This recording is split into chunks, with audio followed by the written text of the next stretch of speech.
कृष्ण कृष्ण हरे हरे हरे राम राम राम हरे हरे। हरे कृष्णा धार्मी माताजी, खूब खूब धन्यवाद। हरे हरे कृष्ण कृष्ण प्रभु जी। प्रभुजी। हरे कृष्णा। खूब सरस हरे कीर्तन कृष्ण थયું। प्रभुजी। Thank you. Hare Krishna. Welcome आप સૌનું ખૂબ ખૂબ હૃદયપૂર્વકનું સ્વાગત છે ઇસ્કોન મેંગલુરુ શ્રી શ્રી રાધા ગોવિંદ મંદિર કુલાઈ તરફથી જયેન્દ્ર પ્રભુ, ભાનુબેન કાવઠિયા માતાજી, हेमलता સોરઠિયા માતાજી, વિક્રમી કૃષ્ણ પ્રભુ, શરદ વ્યાસ પ્રભુ, હરે કૃષ્ણ ઉર્મિલા સાધુ માતાજી અને બધા જ વહાલા વૈષ્ણવો જેમના વિડીયો ઓફ છે એ બધાનું ખૂબ ખૂબ હૃદયપૂર્વકનું સ્વાગત છે. આશા લતા માતાજી, આફ્ટર લોંગ ટાઈમ, હરિવાર. Then અંકિતા માતાજી, બેલા માતાજી, પ્રભુજી. યસ હરે માતાજી, કૃષ્ણ વેલકમ. પ્રભુજી. ભાવના માતાજી, દીપક પ્રભુ, ફાલ્ગુની ભાવસાર માતાજી, હેમંત વાડકર માતાજી એન્ડ રાજેન્દ્ર પધારિયા પ્રભુજી, જય કિશોરી માતાજી, નૈના નડિયાદરા માતાજી, પાયલ શાહ માતાજી, પૂર્વી નાયક માતાજી અને જંખના બારોટ માતાજી. આપ સૌનું ખૂબ ખૂબ હૃદયપૂર્વકનું સ્વાગત છે. हरे कृष्ण प्रभुजी। હરે કૃષ્ણ. શરૂઆત કરશું ભગવાન શ્રી રાધા ગોવિંદજીના ચરણોમાં ખૂબ ભાવપૂર્વક પ્રેમપૂર્વકની પ્રાર્થના મંગલાચરણથી આપણે શરૂઆત કરશું. તમે બધા તમારું માઇક બંધ કરી વિડીયો ઓન રાખી અને ખૂબ ભાવપૂર્વક ભગવાનને પ્રાર્થના કરો કે આજ આપણે 9મા અધ્યાય તરફ આગળ વધી રહ્યા છીએ. અત્યાર સુધી આપણે 8 અધ્યાય. હરે કૃષ્ણ. વેલકમ. 9મા અધ્યાયમાં પ્રવેશ કરવો અને 9મો અધ્યાય સમજવો એ માત્ર ભગવાન શ્રી કૃષ્ણની કૃપા હોય તો થઈ શકે છે. કારણ કે અધ્યાયનું નામ છે રાજવિદ્યા રાજગુહ્ય યોગ, પરમ ગુહ્ય જ્ઞાન, ટોપ સિક્રેટ નોલેજ છે આ. તો બધા માટે શક્ય બનતું નથી કે સમજાઈ જાય અને એ પ્રમાણે જીવન જીવી શકાય. બરાબર. તો શરૂઆત કરશું. શ્રી શ્રી રાધા ગોવિંદ ભગવાન કી જય, શ્રીલ પ્રભુપાદ કી જય, ગુરુ મહારાજ કી જય. ઓમ અજ્ઞાન તિમિરાંધસ્ય જ્ઞાનાંજન શલાકયા ચક્ષુરુન્મિલિતમ યેન तस्मै श्री गुरुवे नमः। श्री चैतन्य मनोभीष्टं स्थापितं येन भूतले स्वयं रूप कदा मह्यं ददाति स्वपदान्तिकं वन्देऽहं श्रीगुरु श्रीयुतापदकमलं श्रीगुरुन् वैष्णवांश्च श्रीरूपं साग्रजातं सहगण रघुनाथान्वितं तं सजीवं साद्वैतं सावधूतं परिजनसहितं कृष्णा चैतन्यदेवं श्रीराधा कृष्णपादान् सहगण ललिता श्रीविशङ्खन्वितंश्च हे कृष्णा करुणा सिंधु दीनबंधु जगतपते गोपेश गोपिका कांत राधा कांत नमस्तुते तप्त कांचन गौरांगी श्री राधे वृंदावनेश्वरी वृषभानुसुते देवी प्रणमामि हरिप्रिये वाञ्छा कल्पतरुभ्यश्च कृपा सिन्धुभ्य एव च पतितानां पावनेभ्यो वैष्णवेभ्यो नमो नमः।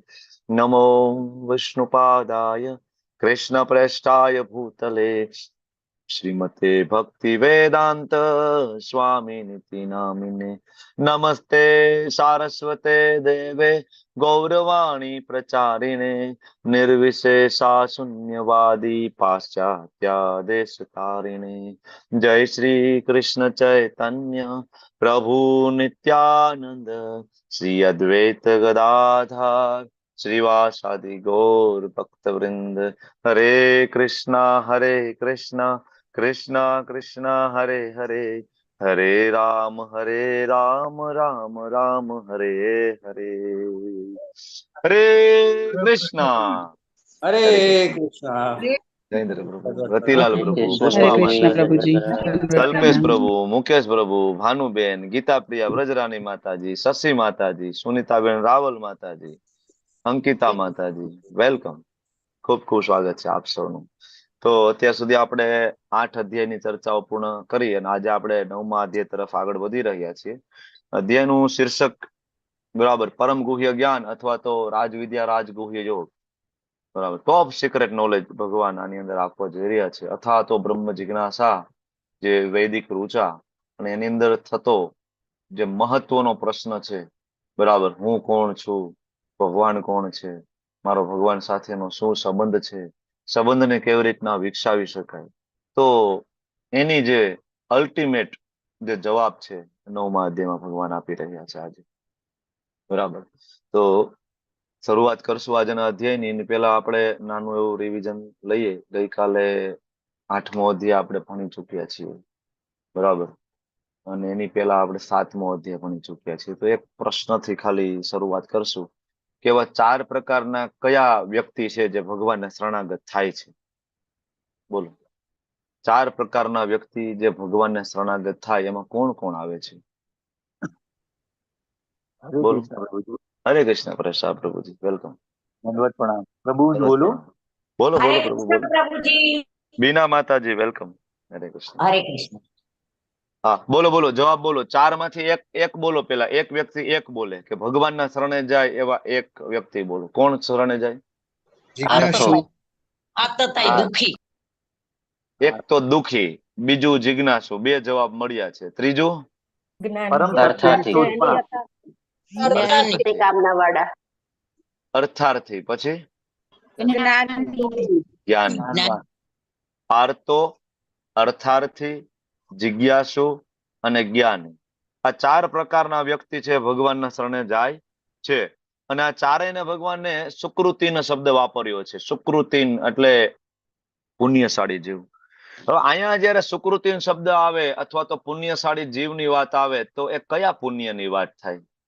બરાબર, જનરલી આપણે તો પુણ્ય કરીએ તો અન્ન ક્ષેત્રમાં દાન આપવું, વૃદ્ધાશ્રમમાં દાન આપવું, બરાબર, ને ગરીબોને ખાવાનું આપવું, આપણે આને પુણ્ય માનીએ છીએ. પણ શાસ્ત્ર આપણે ખોલીએ તો પુણ્ય 3 પ્રકારના પુણ્યની ચર્ચા થાય છે, બરાબર. એક તો ભોગોન્મુખ પુણ્યકર્મ, મુક્તિ ઉન્મુખ પુણ્યકર્મ અને એક ભક્તિ ઉન્મુખ પુણ્યકર્મ. એમાં જે ભક્તિ ઉન્મુખ જે પુણ્યકર્મ હોય ને એને સુકૃતિ કહેવાય છે. ભક્તિ ઉન્મુખ કે સુકૃતિ પણ 2 પ્રકારની હોય છે. કઈ કઈ 2 પ્રકારની સુકૃતિ? બોલો બોલો. સુકૃતિના 2 પ્રકાર. તમે લોકો આ ક્લાસ જોઈન કર્યો છે, મતલબ તમે કઈક સુકૃતિ લઈને આવ્યા છો. તો કઈ કઈ સુકૃતિ છે? જ્ઞાત અને અજ્ઞાત. જ્ઞાત અને અજ્ઞાત. હરી બોલ, ખૂબ સરસ જવાબ છે. જ્ઞાત સુકૃતિ કોને કહેવાય ને અજ્ઞાત સુકૃતિ કોને કહેવાય? હવે એ કહો. આપણે જાતે જે ભગવાન માટે જે કર્મ કરીએ એ જ્ઞાત સમૃદ્ધિ છે. અને હમ આપણે કોઈ ભક્ત કોઈ માળા કરતું હોય અને કોઈ જે ભક્ત નથી એના કાને પડે તો હમ. એની અજ્ઞાત સમૃદ્ધિ થાય. ખૂબ સરસ જવાબ છે, ખૂબ સરસ. આ કન્સેપ્ટ ક્લિયર હોવો જોઈએ કે તમે સુકૃતિ ના હોય તો તમે અહીંયા ના હોય, બરાબર. અને કોઈ જીવને તમે જયારે પ્રચાર કરવા જાઓ છો અને એ ભગવદ્ ગીતાના ક્લાસમાં જોડાતો નથી અથવા તો જોડાય છે તો એની કન્ટિન્યુટી નથી રહેતી, તો મતલબ એની સુકૃતિ ઘટે છે.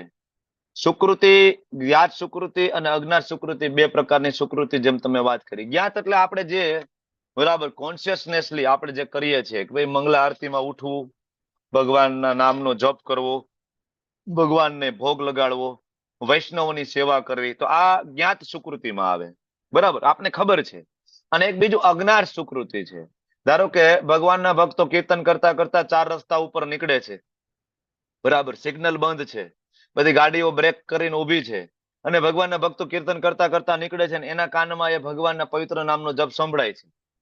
અથવા ભગવાનનો કોઈ ભક્ત તરત આવીને એમ કે છે કે ભાઈ ભગવદ્ ગીતા લઈ લેશો તમે, બરાબર, અને તમે તમારા કારનો જે વિન્ડો નીચે કરો છો અને એની સાથે વાત કરો છો, એ તમારી સાથે ભગવાનની વાત કરે છે અને તમને કહે છે કે ભાઈ એક ભગવદ્ ગીતા લઈ લ્યો, બરાબર, જીવન પરિવર્તનનો વિજ્ઞાન છે, ઘણું બધું તમને સમજાવશે ને પછી તમને એક ભગવદ્ ગીતા આપશે, લઈ લો, બરાબર. અને જયારે તમે ભગવદ્ ગીતા લઈ લો છો, હજી તમે ભક્ત નથી, આપણે એવું કોઈ કાર્ય પણ નથી કર્યું, પણ આ કરવાથી આપણા ખાતામાં સુકૃતિ જમા થઈ. અજ્ઞાત, જ્ઞાત નહીં. કારણ કે આપણે મંદિરે ભગવદ્ ગીતા લેવા નથી ગયા, આપણે મંદિરે કીર્તન સાંભળવા નથી ગયા, બરાબર. કીર્તન સામે ચાલીને આવ્યું છે, ભગવદ્ ગીતા સામે ચાલીને આવી છે. આને અજ્ઞાત સુકૃતિ કહેવાય. ઘણા બધા એમ કે તમે ભગવદ્ ગીતા જેવો મહાન ગ્રંથને રોડ ઉપર શું કામ વેચી રહ્યા છો, શું કામ લઈ રહ્યા છો? તો એને ખબર નથી સુકૃતિ એટલે શું. શ્રીલ પ્રભુપાદજીએ આ જે મુવમેન્ટની શરૂઆત કરી તો પ્રભુપાદને ખબર હતી કે અજ્ઞાત સુકૃતિ બધાને આપો. જ્ઞાત સુકૃતિમાં કેટલા લોકો આવશે? તમે જો અત્યારે આપણે આ ફ્રીમાં કોર્સ ચલાવીએ છીએ ભગવદ્ ગીતાનો. કેટલા પાર્ટિસિપેન્ટ છે? 70, 80, 90 કે 100? બરાબર ને? ગુજરાતની વસ્તી કેટલી? કરોડોમાં. અને આખા વિશ્વમાં વસતા ગુજરાતી કેટલા? કરોડોમાં. બરાબર, છતાં એટલા પાર્ટિસિપેન્ટ નથી, એટલા ભક્ત નથી બનતા. કારણ કે જ્ઞાત સુકૃતિ એ બહુ રેર વસ્તુ છે. તો અજ્ઞાત સુકૃતિ કેવી રીતના આપી શકાય? એટલે આપણે જયારે ઇસ્કોનના ભક્તો રોડ ઉપર નીકળે, કીર્તન કરતા કરતા નીકળે. સ્વયં ભગવાને કીધું છે, આજના શ્લોકમાં આવશે, રોડ ઉપર કીર્તન કરતા કરતા નીકળે છે, ભગવાનને ભોગ લગાડેલો પ્રસાદ બધાને વેચે છે. ભાઈ ખીચડી પ્રસાદ, દર રવિવારે તમે ઇસ્કોન ટેમ્પલે જાઓ, ખીચડી પ્રસાદ. દરેક પ્રકારની જાતિ ધર્મના લોકો ઇસ્કોનના મંદિરે જઈને ખીચડી પ્રસાદ લઈ શકે છે, કોઈ પણ પ્રકારના ભેદભાવ વગર. ને કોઈ તમને એ પૂછતું નથી કે તમે હિન્દુ છો, મુસ્લિમ છો, શીખ છો, ઈસાઈ છો, બ્રાહ્મણ છો, ક્ષત્રિય છો, વૈશ્ય છો કે શુદ્ર છો. બધાને એન્ટ્રી છે, બધાને ખીચડી પ્રસાદ મળે છે, બધાને દર્શન કરવા મળે છે, બધાને કીર્તનમાં બેસવા મળે છે. શું કામ? કારણ કે આ અજ્ઞાત સુકૃતિ છે. તો જો તમારા ને મારા ખાતામાં આવી અજ્ઞાત સુકૃતિઓ જમા ના થઈ હોય તો તમે ને હું આજે અહીંયા ના હોય. બરાબર, આ અજ્ઞાત સુકૃતિના બળે જ જીવ છે ધીમે ધીમે ભગવાનના શરણે આવે. અને આ અજ્ઞાત સુકૃતિ વહેંચવા માટે સ્વયં ભગવાન 18મા અધ્યાયમાં આપણને બધાને આહવાન કરે છે કે મારા અને અર્જુન વચ્ચે થયેલો સંવાદ એનું જે વિસ્તરણ કરશે, બીજાને કહેશે, સંભળાવશે, વેચશે, બરાબર, ભગવદ ગીતાનું દાન કરશે, આનાથી મને બીજો કોઈ ભક્ત પસંદ હતો નહીં, છે નહીં, થશે નહીં. તો આ છે અજ્ઞાત સુકૃતિ. બહુ મહત્વની વસ્તુ છે. અજ્ઞાત સુકૃતિ હોય તો પરમ ગુહ્ય જ્ઞાન વાળા અધ્યાયમાં એન્ટ્રી મળે છે, ત્યાં સુધી નથી મળતી. બાકી લોકો આવે છે બહુમાં બહુ તો 5 અધ્યાય સુધી રહે છે, કર્મયોગ ભણીને જતા રહીએ, ક્યારેક 6 અધ્યાય સુધી રહીએ, બરાબર, અને ક્યારેક આવે તો પણ આ મહત્વની ચર્ચામાં એબસન્ટ હોય છે. આજે જે આ ચર્ચા થઈ જ્ઞાત સુકૃતિ અજ્ઞાત સુકૃતિ, તો એમાં એબસન્ટ હોય છે. પછી એને હંમેશા પ્રશ્ન રહે છે, બરાબર, કે ભાઈ આમ શું થયું, કેમ ભક્ત બન્યા, ઓલાને હું પ્રચાર કરું કેમ નથી બનતા. તો આ બહુ મહત્વની ચર્ચા છે. લોકો ઘણી વાર લેટ આવતા હોય, ઘણા લોકો મંગલાચરણમાં જ ના આવે, બરાબર, જે ભગવાનને શરૂઆતમાં જે પ્રાર્થના કરીએ છીએ મંગલાચરણમાં જ ના આવે. જ્યારે મંગલાચરણ છે આ લેક્ચરનો સૌથી મહત્વનો ભાગ છે, બરાબર. જેમ ઘરે લગ્ન હોય અને ગણેશજી મહારાજની સ્થાપના કરવામાં આવે, એ લગ્નનો સૌથી મહત્વનો ભાગ છે કે જ્યાં સુધી ગણેશજીનું આહવાન ના કરીએ, મંગળતાને આવકારીએ નહીં, ત્યાં સુધી કોઈ વિધિ શરૂઆત ના થાય. નથી થતી ને? તો ખૂબ મહત્વનો ભાગ છે એ આખી વિધિનો. એના ઉપર આધારિત છે આગળની વિધિમાં કઈ પ્રકારના તમને ફળ મળવા. ગણેશજીનું આહવાન સારી રીતના થયું હોય, બરાબર, એમને ભોગ લાગતો હોય, અને પછી જયારે બરાબર મંગળતામાં બરાબર જે ફેરા ફરે દંપતી ભગવાન વિષ્ણુનું આહવાન કરીને ભગવાન બહુ પ્રસન્ન થાય. કારણ કે ગણેશજી મહારાજ છે ભગવાનના ભક્ત છે, શુદ્ધ ભક્ત છે, ત્યારે ગણેશ એ પદ એમને પ્રાપ્ત થયું છે. તો આ મંગલાચરણ જે છે એમાં આપણે જયારે એબસન્ટ હોય, બરાબર, તો કેવી રીતના આપણે ભગવાનની કૃપા પ્રાપ્ત થાય? એટલે 5 મિનિટ 10 મિનિટ વહેલું આવી અને મંગલાચરણમાં 2 હાથ જોડી અને ભગવાને ખૂબ હૃદય, અને પ્રાર્થનામાં બહુ શક્તિ છે. પ્રાર્થનામાં તમે ભાગવતમ ખોલો, બરાબર, કુંતી મહારાણીની પ્રાર્થના, ભગવાન શિવજીની પ્રાર્થના, ઇન્દ્રદેવની પ્રાર્થના, બ્રહ્માજીની પ્રાર્થના, વૃત્તાસુરની પ્રાર્થના, અર્જુનની પ્રાર્થના, અલગ અલગ કેટલી બધી પ્રાર્થના. પ્રાચીન બરહીના જે બરાબર એમના જે પુત્રો હતા એમની બધાની પ્રાર્થના, કેટલી ભાગવતમ પ્રાર્થનાથી ભરેલું છે. અને જ પ્રાર્થનામાં આપણે એબસન્ટ હોઈએ. આપણે સીધું જ્ઞાન લેવા માટે આવીએ, મારે જાણવું છે. પણ હું ફરીથી કહું કે આ જ્ઞાન, બરાબર, આ જ્ઞાનના ક્લાસ નથી ચાલતા. આ ક્લાસ ચાલે છે જ્ઞાન યોગ, એટલે કે ભગવાનને પ્રસન્ન કરે એવું જ્ઞાન પ્રાપ્ત કરવા માટેના ક્લાસ ચાલે છે. પાછળ યોગ શબ્દ લાગે છે, બરાબર. ખાલી જ્ઞાન લઈને તમે શું કરશો? તમે 700 શ્લોક તમે કંઠસ્થ કરી લેશો, શું કરશો? બરાબર, બહુમાં બહુ તો કોઈ પૂછશે, તમે 2 રેફરન્સ આપશો, પણ એનાથી તમારા જીવનમાં શું પરિવર્તન આવશે? કાંઈ નહીં, નીલબટ્ટા સન્નાટા, કોઈ મતલબ નથી. એવા કેટલાય લોકો છે સમાજની અંદર, ભગવદ ગીતાના કેટલાય બધા શ્લોકો આવડે છે, બધું આવડે છે, પણ જીવનમાં શું પરિવર્તન? કાંઈ નથી. એની તમે દિનચર્યા જો, એની જીવન શૈલી જો, ભગવાન ઉપરની શ્રદ્ધા જો, શાસ્ત્ર ઉપરની શ્રદ્ધા, કાંઈ નહીં, ખાલી રેફરન્સ માટે. જેમ ભૌતિક જ્ઞાન કેમ પ્રાપ્ત કર્યું હોય, બરાબર, રેફરન્સ આપવા માટે, બસ એટલા માટે. તો એવા જ્ઞાનનો કોઈ મતલબ નથી. પરમ ગુહ્ય જ્ઞાન 4 વિભાગમાં વહેંચાયેલો અધ્યાય, અને શરૂઆતમાં ભગવાન આ જ્ઞાનનો મહિમા સ્વયં સમજાવે છે. અને ભગવાન કહે છે, શ્રી ભગવાન ઉવાચ ઇદમ તુ તે ગુહ્યતમમ પ્રવક્ષ્યામિ અનસૂયવે જ્ઞાનમ વિજ્ઞાન સહિતમ યજ્ઞાત્વા મોક્ષસે શુભાત. 7મો અધ્યાય ખોલો ને 7મો અધ્યાયનો બીજો શ્લોક વાંચો. ત્યાં પણ ભગવાન કહે છે જ્ઞાન વિજ્ઞાન સહિતમ. અહીંયા ભગવાન ફરીથી શું કામ આવું થયું? તો કે વચ્ચે બ્રેક આવ્યો હતો. શું બ્રેક આવ્યો હતો?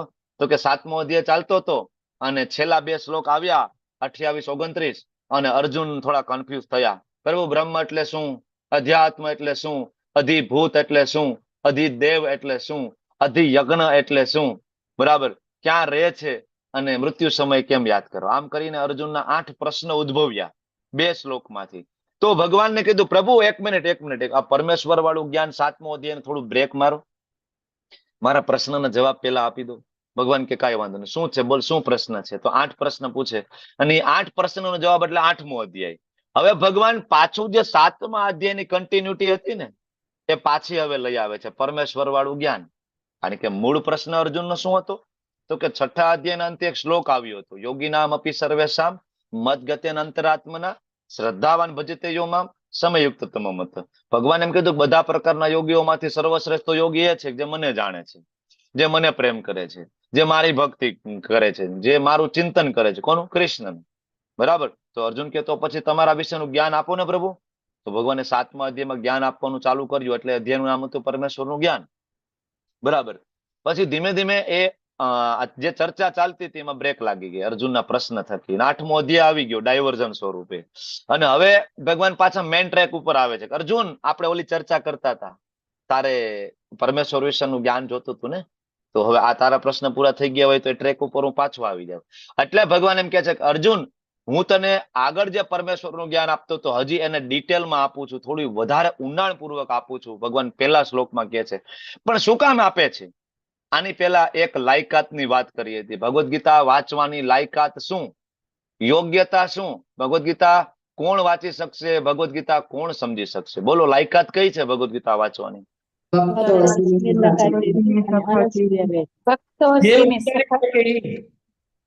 શું? એક જ મિનિટ, હું છે ને બધાને મ્યુટ કરી દઉં અને હવે તમે હાથ ઊંચો કરો. હા, ડોક્ટર દીપ્તિ માતાજી બોલો, ભગવદ્ ગીતા વાંચવાની લાયકાત શું? 2 લાયકાત છે, ભક્તો અસીમે સખા ચેતી અને અનસૂયવે. અનસૂયવે. ભક્તો અસીમે સખા ચેતી. જે ભગવાનના ભક્ત છે ને જે ભગવાનને સખા માને છે ને જે ભગવાનના સખા બનવાની કોશિશ કરે છે, માત્ર ને માત્ર આટલા જ લોકો ભગવદ્ ગીતાને સમજી શકે છે. આવું નથી કહેતો, સ્વયં ભગવાન કહે છે. આગળ ભગવાન કહે છે ભક્ત્યા મામ અભિજાનાતિ, માત્ર મારા ભક્તો જ મને જાણી શકે છે. બાકી તમે વાંચી લો, ગમે એટલા શાસ્ત્રો વાંચી લો, લોકો વેદો વાંચી લે છે, બરાબર, ઋગ્વેદ, અથર્વવેદ, સામવેદ, યજુર્વેદ, અને છેલ્લે પૂછો ભગવાન કોણ? તો ભગવાન નિરાકાર, ભગવાન નિર્ગુણ. અચ્છા, કૃષ્ણ અને રામ કોણ? તો કે એ તો બસ સામાન્ય અવતાર, મતલબ સામાન્ય માણસ તરીકે આવ્યા હતા, બરાબર. બાકી અલ્ટિમેટ તત્વ તો પરમાત્મા નિરાકાર, બરાબર. તો ગોટાળે ચડી જાય. શું કામ? કારણ કે લાયકાત ના અર્જિત કરીને. ભક્તો અસીમે સખા ચેતી. ડોક્ટર બનવું હોય તો 12મા સાયન્સ ની અંદર સારા ટકા લેવા પડે, બરાબર. જ્યાં સુધી 12મામાં સારા ટકા ના આવે, ટોપ ના આવો, તો તમે ડોક્ટરમાં મેડિકલ કોલેજમાં એડમિશન ના લ્યો. છતાંય કોઈ એમ કે ના ના મારે તો ડોક્ટર બનવું જ છે, તો એ શું કરે? કોઈ ડોક્ટર ની કમ્પાઉન્ડર તરીકે રહે 2 વર્ષ, 3 વર્ષ, 4 વર્ષ, અને ડોક્ટર ને જોવે ને પછી શીખી જાય ને થોડું ઘણું નાનું એવું ખોલીને બેહે ને એમ કે હું ડોક્ટર છું, બરાબર. તો આના જેવી વસ્તુ છે કે ભક્તો અસીમે સખા ચેતી. જ્યાં સુધી તમે એ બીજી લાયકાત અહીંયા ભગવાન આપે છે, તે દીપ્તિ માતાજીએ કીધું. કઈ લાયકાત બીજી? અનસૂયવે. ભગવાન કહે છે કે અર્જુન, તું કદાપી મારી ઈર્ષા કરતો નથી. હવે અહીંયા જ્યારે અર્જુનને કંઈ કહેવામાં આવે છે તો એ અર્જુન માટે નથી, આપણા માટે છે. હું ફરીથી તમને કહી દઉં, બરાબર. શંકરાચાર્યજી પણ જે ઉપમા આપે છે એમાં શંકરાચાર્યજી પણ સમજાવે છે, બરાબર. ભગવદ્ ગીતા ગાય સમાન છે, ગ્વાલ બાલા છે અને દોહી રહ્યા છે, અને અર્જુન વાછરડાની સમાન સામે ઊભા છે. અને એ અમૃત જે ભગવદ્ ગીતાનું દૂધ પીનારા આપણે બધા છીએ, તો દૂધ કોના માટે દોહવામાં આવે છે? અર્જુન માટે નહીં. શંકરાચાર્યજી પોતે ગીતા મહાત્મ્યમાં લખે છે. કોના માટે છે? આ આપણા માટે છે. એમ જયારે ભગવાન એમ કહે છે કે અર્જુન, તું મારી ઈર્ષા નથી કરતો, એટલે આનો સીધો અર્થ થાય છે કે આપણે ભગવાનની ઈર્ષા કરી રહ્યા છીએ. ભગવાન આપણને ડાયરેક્ટ કહેતા નથી. શું કામ ડાયરેક્ટ નથી કહેતા? સામાન્ય ઉદાહરણ છે. નવી નવી વહુ હોય અને લગ્ન થઈને હજી આવ્યા હોય, દીકરાના લગ્ન થયા હોય, નવી નવી વહુ ઘરમાં આવે અને એનાથી કઈ ભૂલ થાય, બરાબર, તો સાસુ છે એ ડાયરેક્ટ વહુને ખીજાય નહીં કે નહીં કે શાકમાં મીઠું વધારે પડી ગયું. સાસુ શું કરે? નાની નણંદ હોય ને એને સંબોધન કરીને કહે, બરાબર, આજે શાકમાં મીઠું વધારે પડી ગયું છે, તને નથી બરાબર બનાવતા આવડતું. કોને કહે? નાની નણંદ હોય ને એને ઉદ્દેશીને કહે. વહુને સમજી જવાનું કે કોના માટે છે. વહુને ડાયરેક્ટ કે ખોટું લાગી જાય. એમ અહીંયા ભગવાન ડાયરેક્ટ જીવને કહેતા નથી કે તમે મારી ઈર્ષા કરો છો એટલે તમે આ જગતમાં છો. શું કામ નથી કહેતા? કારણ કે આપણે ભોગવવાની કામનાથી જ આ જગતમાં આવ્યા છીએ. આપણો આ જગતમાં આવવાનો એકમાત્ર ગોલ છે શું? હું ભોગવું. અને એ જ કરીએ છીએ ને. સવારથી સાંજ સુધી પૈસા શેના માટે ભેગા કરીએ છીએ? ભોગવવા માટે ને, પોતાના માટે ને. મજાના વિષયો શેના માટે શોધીએ છીએ? આપણા માટે ને. લગ્ન શેના માટે કરીએ છીએ? બરાબર ને. અલ્ટિમેટલી બધાની વચ્ચે શું છે? મારો ભોગ સેન્ટરમાં છે. બસ આ કામનાથી, ભગવાન બનવાની કામનાથી આપણે બધા આ જગતમાં આવ્યા હોવાના કારણે ભગવાન ઇનડાયરેક્ટલી અર્જુનને કહે છે કે અર્જુન, તું મારી ઈર્ષા નથી કરતો. ભગવાન તમને ને મને એમ કહે છે કે જો તમે પણ મારી ઈર્ષા નહીં કરો ને, તો તને આ પરમ ગુહ્ય જ્ઞાન અને સાક્ષાત્કાર વિશે જણાવીશ. જેથી તમને ને મને કૃષ્ણ અને રામની ઈર્ષા થતી બંધ થઈ જાય. તમને એમ થાય કે અમે તો ક્યાં ઈર્ષા કરીએ છીએ? બરાબર. સૂક્ષ્મ સ્વરૂપે આપણા બધાની અંદર ભગવાન પ્રત્યેની ઈર્ષા છે. ભગવાનને શું કામ ભોગ લગાડવો જોઈએ? હું જમી લઉં એટલે ભગવાન જમી લે. મંદિરે શું જવાની જરૂર છે? કંઠી શું કામ પહેરવાની જરૂર છે? તિલક શું કામ કરવાની જરૂર છે? અરે અલગ અલગ સંપ્રદાય, અલગ અલગ આચાર્યો પ્રમાણેના તિલક શાસ્ત્રની અંદર વર્ણન છે. ગોપી ચંદન, તુલસી મહાત્મય, બધું શાસ્ત્ર એનાથી ભરેલા છે. બરાબર. મહાન સંતો ઋષિ મુનિઓ આપણને આ વારસો આપીને ગયા છે. પણ આપણને ભગવાન પ્રત્યેની ઈર્ષા છે. તિલક ના કરીએ ના ચાલે, ધોતી કુર્તો ના પહેરે ના ચાલે, મંદિરે શું જવાની જરૂર છે? ભગવાન તો બધે છે. બધે છે તને દેખાય છે? ભગવાન કણે કણમાં છે. આપણી લાયકાત છે જોવાની? અર્જુનને વિશ્વરૂપ જોવું હતું ને તોય ભગવાને એને દિવ્ય ચક્ષુ આપ્યા હતા વિશ્વરૂપ જોવા માટે. અને આપણે એમ કે પરમાત્મા સ્વરૂપે બધી જગ્યા છે, હું દર્શન કરી લઉં. બરાબર. એ બહુ મોટી વાત છે. સમદર્શી થવું ભગવાન કહે છે આગળ 12મા અધ્યાયના 5મા શ્લોકમાં. એ ભૌતિક જગતમાં રહી, એ પત્ની સાથે રહીને બાળકો સાથે રહી અને કોઈ એમ કે ના હું બસ અહીંયા બેઠા બેઠા ભગવાનનું સાક્ષાત કરી લઉં છું, બરાબર, આંખ બંધ કરું ને ભગવાનના દર્શન થાય, ધેટ ઇઝ ઇમ્પોસિબલ. કારણ કે એની પેલી લાયકાત છે બ્રહ્મચર્યનું પાલન. એની પેલી લાયકાત છે સમદર્શી થવું. બરાબર. અને ત્યાગ, વૈરાગ્ય, ત્યારે એ વસ્તુ શક્ય બને છે, જે કળિયુગની અંદર બહુ ડિફિકલ્ટ છે. તો આપણે બધા ઈર્ષા કરીએ છીએ. જો આ ઈર્ષા કરવાનું બંધ કરશું ત્યારે આપણને આ ગુહ્ય જ્ઞાન અને સાક્ષાત્કાર વિશે ભગવાન જણાવશે. કારણ કે આ જ્ઞાન હું અહીંથી ગમે એટલા મોઢા ફાડીને લેક્ચર લઉં, ગળા ફાડીને, તમને એ સમજાવવાનું નથી. જો ખરેખર એવું થતું હોત ને તો આ 49મી બેચ છે. કેટલામી? 49 વખત આ બેચ લેવાઈ ગઈ. અત્યાર સુધીમાં ગુજરાતીમાં આ બેચ લગભગ 40 વખત લેવાઈ ગઈ. 40 વખતના પાર્ટિસિપન્ટનો સરવાળો કરો તો દર વખતે જાજા નહીં પણ 50 પાર્ટિસિપન્ટ આવતા હોય તો 40 બેચનો સરવાળો 2000 પાર્ટિસિપન્ટ થાય. તો અત્યારે 2000 પાર્ટિસિપન્ટ હોત, બરાબર, જો હું જ્ઞાન આપું ને તમારા હૃદયમાં જ્ઞાન પ્રગટ થઈ જતું હોય તો, જ્યારે બરાબર પાર્ટિસિપન્ટ 100 નથી થતા, જ્યારે અહીં 2000 હોવા જોત. કારણ કે અમે તો 2000 બરાબર ગુજરાતીમાં ગણી, આ તો ખાલી એક બેચની વાત કરું. ગુજરાતીમાં 8 અલગ અલગ બેચ ચાલે છે અને ઓલ ઓવર બધી જ લેંગ્વેજનો સરવાળો મારો તો 10 લાખ કરતા વધારે રજીસ્ટ્રેશન છે. તો 10 લાખ ભક્તો બની ગયા? નથી બન્યા. કારણ કે જ્ઞાન કોણ પ્રગટ કરવાનું છે હૃદયમાં? દદામી બુદ્ધિ યોગમ તમ યેન મામુપયાન્તિ તે. 10મો અધ્યાય ને 10મો શ્લોક.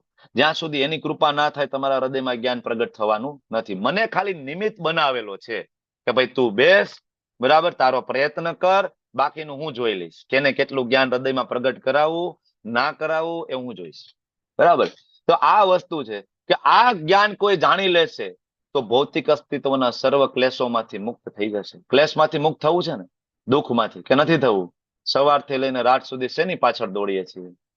દુઃખમાંથી મુક્ત થવા માટે. ભગવાને રસ્તો આપ્યો છે. 9મો અધ્યાય કોઈ સમજી લે, જાણી લે તો ભૌતિક જગતના સર્વ દુઃખોમાંથી બહાર નીકળી જાય. પ્રવક્ષ્યામિ અનસૂયવે. ત્યારે કહે છે કે જ્યારે અનસૂયવે, ઈર્ષા નહીં થાય ને તેથી જ ભગવદ્ ગીતાનું જ્ઞાન પ્રાપ્ત થવાનું છે. ત્યાં સુધી નથી થવાનું. ભગવદ્ ગીતાની અંદર મુખ્ય 3 રહસ્ય છે. કયા રહસ્ય છે? તમે ગમે એને પૂછો જેને ભગવદ્ ગીતા 10 વાર વાંચી હોય ને આ ક્લાસ એટેન્ડ ના કર્યા હોય, એને પૂછો ભગવદ્ ગીતાના 3 રહસ્યો કહો. એને પૂછો ભગવદ્ ગીતાના 5 વિષયો બોલો, એ નહીં બોલી શકે. બરાબર. પણ જેને આ ક્લાસ સાંભળ્યા છે, જેને પોતાના જીવનમાં થોડુંક એ ઉતારવાની કોશિશ કરી છે, જોબ કરવાનું ચાલુ કર્યું, ભગવાનને ભોગ લગાડવાનું ચાલુ કર્યું, એને તમે પૂછો એને ખબર પડી જાય. શું છે ભાઈ ભગવદ ગીતાના 3 રહસ્ય? બોલો. ગુહ્ય, ગુહ્યતર અને ગુહ્યતમ. ગુહ્ય, ગુહ્યતર અને ગુહ્યતમ 3 પ્રકારના જ્ઞાન છે. બરાબર. તો હવે મને કહો કે ગુહ્ય જ્ઞાન એટલે શું? હું કોણ છું? હું કોણ છું? આરતી ને ગાંધી માતાજી કે છે હું કોણ છું. તો હું કોણ છું નો જવાબ ક્યાં આપ્યો ભગવાને? બીજા અધ્યાયમાં આપણે બીજા અધ્યાયમાં. હું આ શરીર નથી, હું આત્મા છું. વાંસાંશે જીર્ણાની યથા વિહાય. ભગવાન કે છે ભાઈ આ તો ઉપર તમને આપેલા છે તો કપડા છે, અંદર જે છે એને ઓળખો, એનું નામ આત્મા છે. બરાબર. તો આ પેલા હું કોણ છું એનો જવાબ. પછી બીજો પ્રશ્ન થાય ભગવાન કોણ છે? બરાબર. અને એ ગુહ્યતર જ્ઞાન ક્યાં છે? ગુહ્યતર જ્ઞાન ક્યાં આપ્યું? ભગવાન કોણ છે? ચોથા અધ્યાયમાં દિવ્ય જ્ઞાન. 7મા અધ્યાયમાં. 7મો અધ્યાય 7મો અધ્યાય. 7.7 મત પરતરમ ન અન્યત કિંચિત અસ્તિ ધનમ છે. ભગવાને 7મા અધ્યાયમાં કીધું કે મારાથી ઉપરનું કોઈ તત્વ નથી. પરમ સત્ય કહો, ભગવાન કહો, બરાબર, પરમાત્મા કહો, ઈશ્વર કહો, બરાબર, એ હું જ છું. તો 7મો અધ્યાય, બરાબર, ભગવાનનો આપણો ભગવાન કોણ છે એ. અને હવે મારો ભગવાન સાથેનો સંબંધ શું અને કેવી રીતના ડેવલપ કરવો, ખૂબ મહત્વનો પ્રશ્ન છે. એને કહેવાય ગુહ્યતમ. ગુહ્ય, ગુહ્યતર અને ગુહ્યતમ. અથા તો બ્રહ્મ જિજ્ઞાસા, જે વૈદિક જે રૂચા છે, પહેલી રૂચા વેદાંત સૂત્રની, આ રૂચાનો જવાબ ભગવદ ગીતાની અંદર ભગવાને આપ્યો છે. એટલા માટે ભગવદ ગીતાને સંપૂર્ણ વૈદિક સાહિત્યનો સાર કહેવામાં આવે છે, કે વેદોની અંદર જે અલ્ટિમેટ સાર રૂપ ભગવાન આપવા માંગે છે ને, એ ભગવદ ગીતાની અંદર ભગવાને આપ્યું છે. પણ એ આપણને કોઈ ગુરુ શિષ્ય પરંપરામાં આવનારા, બરાબર, કોઈ અધિકારી પુરુષ આપણને સમજાવે તો સમજાય, શીલ પ્રભુપાદ જે આપણને સમજાવે તો સમજાય. તો ત્રીજું ગુહ્યતમ, મારો ભગવાન સાથેનો શું સંબંધ છે, એ આપણે આજના અધ્યાયમાં ચર્ચા કરવાના છીએ. બરાબર. તો આ 3 પ્રશ્ન હંમેશા યાદ રાખજો. ગુહ્ય, ગુહ્યતર અને ગુહ્યતમ. બરાબર. આના જવાબ ભગવદ ગીતામાં છે. બસ આપણો મનુષ્ય જન્મ માત્ર આના માટે જ છે. અથા તો બ્રહ્મ જિજ્ઞાસા, ખાલી આ અથા તો બ્રહ્મ જિજ્ઞાસા 3 શબ્દનું બનેલું આ એક વાક્ય જે વૈદિક રૂચા કહેવાય. બસ આ જે વૈદિક રૂચા છે ને, આને સાર્થક કરવા માટે મનુષ્ય જન્મ તમને મને મળ્યો છે. નહીં કે મોજ મજા કરાવવા માટે ને ભોગવવા માટે. એ તો એક બાય પ્રોડક્ટ સાઈડની વસ્તુ આપી છે આપણને, સાઈડની વસ્તુ. જેમ કે સરકાર હોય, ગવર્મેન્ટ હોય, અને ગવર્મેન્ટે એનો એક એજન્ટ, ખુફિયા એજન્ટ, બરાબર, એને પાકિસ્તાન મોકલ્યો હોય. ખુફિયા એજન્ટને ક્યાં મોકલ્યો હોય? પાકિસ્તાન મોકલ્યો, ચાઇના મોકલ્યો. તો ગવર્મેન્ટ ત્યાં એને બધી જ સુવિધા આપવા માટે બંધાયેલા હોય છે. બરાબર ને? ત્યાં એની રહેવાની વ્યવસ્થા થઈ જાય, જમવાની વ્યવસ્થા થઈ જાય. જ્યારે પણ ગાડીની જરૂર પડે ત્યારે ગાડી, ઇવન એરક્રાફ્ટની જરૂર પડે તો એર ટિકિટ, બધી વ્યવસ્થા એને મળી જાય. મળી જાય કે નહીં? જે લોકો રો એજન્ટ હોય, બરાબર, આવા જે એજન્ટ હોય, ભગવાન એને બધી જ સુવિધા પૂરી પાડે છે. હવે કોઈ વ્યક્તિ પાકિસ્તાન જાય, 10 વર્ષ ત્યાં રહે એજન્ટ બનીને, અને અહીંથી સરકારના બધા ભંડોળનો ઉપયોગ પણ કરે, રહેવા માટે ગાડી, બંગલો, બધું છુપી રીતના બધું ઉપયોગ. 10 વર્ષ પછી એ વ્યક્તિ આવે ભારતમાં, અને ભારત સરકાર એને પૂછે કે ભાઈ બોલો, શું શું તમે માહિતી લાવ્યા છો, બરાબર, દેશની સુરક્ષા માટેના કયા એવા કોયડાઓ તમે લઈ આવ્યા છો જે આપણે ઉકેલી શકાય એમ છે. ત્યારે વ્યક્તિ એમ કે ના, હું તો 10 વર્ષ ત્યાં રહ્યો અને મેં તો ખાઈ પીને મજા કરી, તમારી ગાડીનો ઉપયોગ કર્યો, બંગલાનો ઉપયોગ કર્યો, ને મેં પત્ની, બાળકો મારા હતા, અને અમે બધા ખૂબ મજા કરી, અલગ અલગ જગ્યાએ ફરવા ગયા, તમારા પૈસે પ્લેનની ટિકિટો લીધી, ખૂબ મજા કરી. ત્યારે ગવર્મેન્ટ શું કરશે? કોઈ માહિતી નહીં આપે ત્યારે ગવર્મેન્ટ શું કરશે? બોલો, શું કરશે? બોલો બોલો. બધી સુવિધાઓ પાછી લઈ લેશે. સુવિધા પાછી નહીં લઈ લે, એનું કોર્ટ માર્શલ કરશે સીધું. કોર્ટ માર્શલ કરશે, સીધો જેલમાં નાખશે, સજા કરશે, સીધો જેલમાં નાખશે એને ઓન ધ સ્પોટ. કારણ કે શેના માટે મોકલવામાં આવ્યો હતો? ગવર્મેન્ટના કામ માટે, નહીં કે મોજ મજા કરવા માટે. બસ આટલું જ સમજી લો કે તમને મને અહીંયા મોકલા શેના માટે? શેના માટે? એ ગવર્મેન્ટનું કામ કરવા માટે, નહીં કે મોજ મજા કરવા માટે. મોજ મજા તો તમને મને આપી છે કે જેથી આપણે આપણું જીવન સારી રીતના ચલાવી શકીએ, રહી શકીએ, શરીરનું આપણે જાળવણી કરી શકીએ. બસ આટલા માટે આ વર્ણ વ્યવસ્થા છે. બરાબર. અલ્ટિમેટલી ગોલ શું છે? કે અહીંયા આવીને ભક્ત બનવું અને ભક્ત બનાવવા, આ આપણે ભગવાનના એજન્ટ બનીને અહીંયા આવ્યા છીએ. હવે આ નહીં કરીએ તો સજા મળશે. કોણ સજા આપશે? કોણ? ભગવાનના અધિકારી. શું નામ છે એનું? માયાદેવી. અને માયાદેવી પનિશમેન્ટ કરશે, નીચલી યોનિમાં નાખશે, અધમથી અધમ યોની. કાગડા અને કૂતરાના મોતે મરવાના છે એક દિવસ આપણે બધા, બરાબર ને? ગવર્મેન્ટ એજન્ટ છીએ અને આ ભોગ ભોગવીએ છીએ. આહાર, નિંદ્રા, ભય અને મૈથુન, 4 વસ્તુ સિવાય 5મી વસ્તુ દેખાતી નથી આપણને. જયારે એના માટે આવ્યા જ નથી. મેં તમને એક્ઝામ્પલ આપ્યું, બરાબર?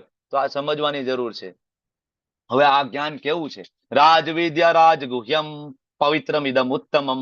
ભગવદ ગીતાનું જ્ઞાન કેવું છે? સર્વ વિદ્યાઓનો રાજા. રાજવિદ્યા, અરે રાજાઓને પ્રાપ્ત થાય ને એવું જ્ઞાન છે. કારણ કે રાજાઓ એ સામ્રાજ્ય ચલાવવાનું હોય ને, તો એને બીજા બધાને જ્ઞાન આપીને સરસ સામ્રાજ્ય ચાલે એટલા માટે. આ યુધિષ્ઠિર મહારાજ માટે હતું, પરીક્ષિત મહારાજ માટે હતું, અને આપણને પ્રાપ્ત થાય છે. વિચાર કરો આપણે કેટલા ભાગ્યશાળી જીવ છીએ, બરાબર?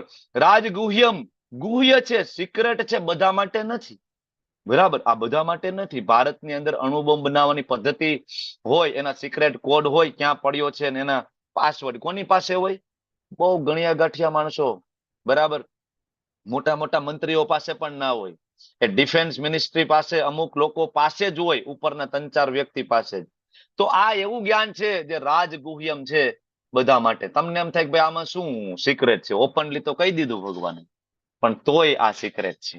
ભગવદ ગીતા વાંચો તો પણ સમજાતી નથી, જીવનમાં ઉતરતી નથી. આખી ભગવદ ગીતા વાંચીને પૂછો કૃષ્ણ કોણ? તો કે કૃષ્ણ એક યોગેશ્વર હતા. કૃષ્ણ કોણ? તો કે કૃષ્ણ એક શુદ્ધ પુરુષ હતા. કૃષ્ણ કોણ? તો કે એક સામાન્ય માણસ હતા. કૃષ્ણ કોણ? તો કે એક બળવાન પુરુષ હતા. યોગ કર્યો તો તપશ્ચર્યા કરી હતી, અને એની પાસે ઘણી બધી સિદ્ધિ હતી, એટલે આને માર્યા, આને માર્યા, તેને માર્યા. ભગવાન કૃષ્ણ છે, બરાબર? એવું સમજવું એ ભગવદ ગીતાનો સાર છે. અને પછી એની ભક્તિમાં લાગી જવું. આ સમજાતું નથી લોકોને. જયારે ભગવાન બહુ ચોખવટથી સુંદર મજાના શ્લોક અને એકદમ દીવા જેવા શ્લોકથી આપણે કહે છે, તોય નહીં સમજાય. શું કામ નહીં સમજાય?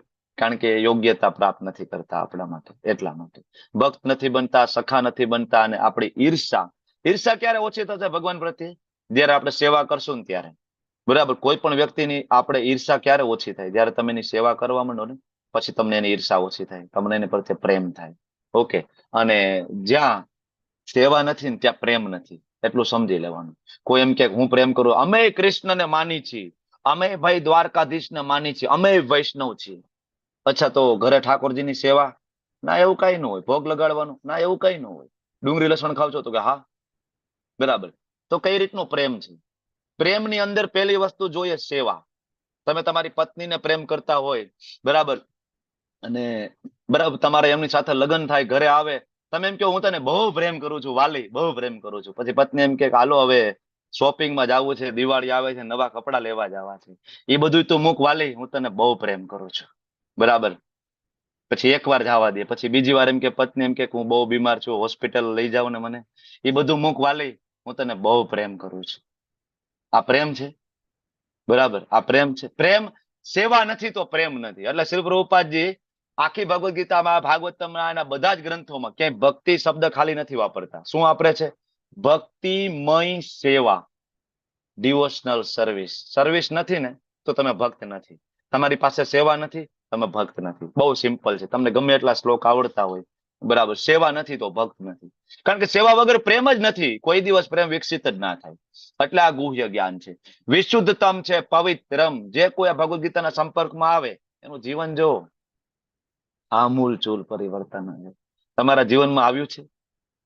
કેટલાના જીવનમાં થોડુંક આવ્યું છે પરિવર્તન? આવ્યું છે? પેલા કામ ક્રોધ બહુ હેરાન કરતા હતા, થોડુંક ઓછું થયું.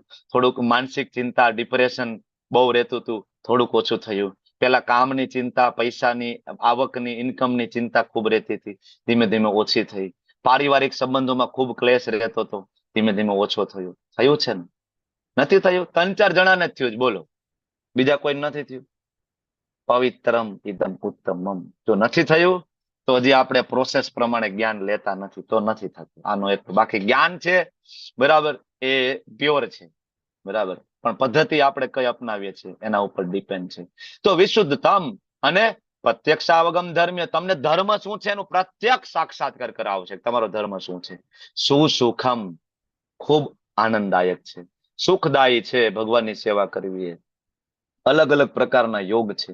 અષ્ટાંગ યોગ, હું તમને બધાને એમ કહું કે ભાઈ ચાલો બસ બાંધીને આપણે જવું છે હિમાલયમાં અને અષ્ટાંગ યોગની સાધના કરવી છે. કેટલા લોકો આવશે?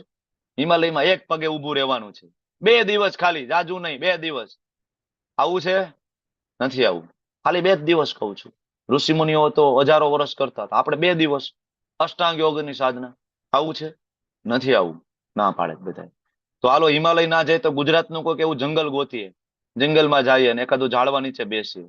તમને કદાચ હિમાલયમાં ઠંડી લાગે તો ગુજરાતમાં ને ગુજરાતમાં એકાદા જંગલમાં 2 દિવસ રોકાઈએ, એક ઝૂંપડીમાં.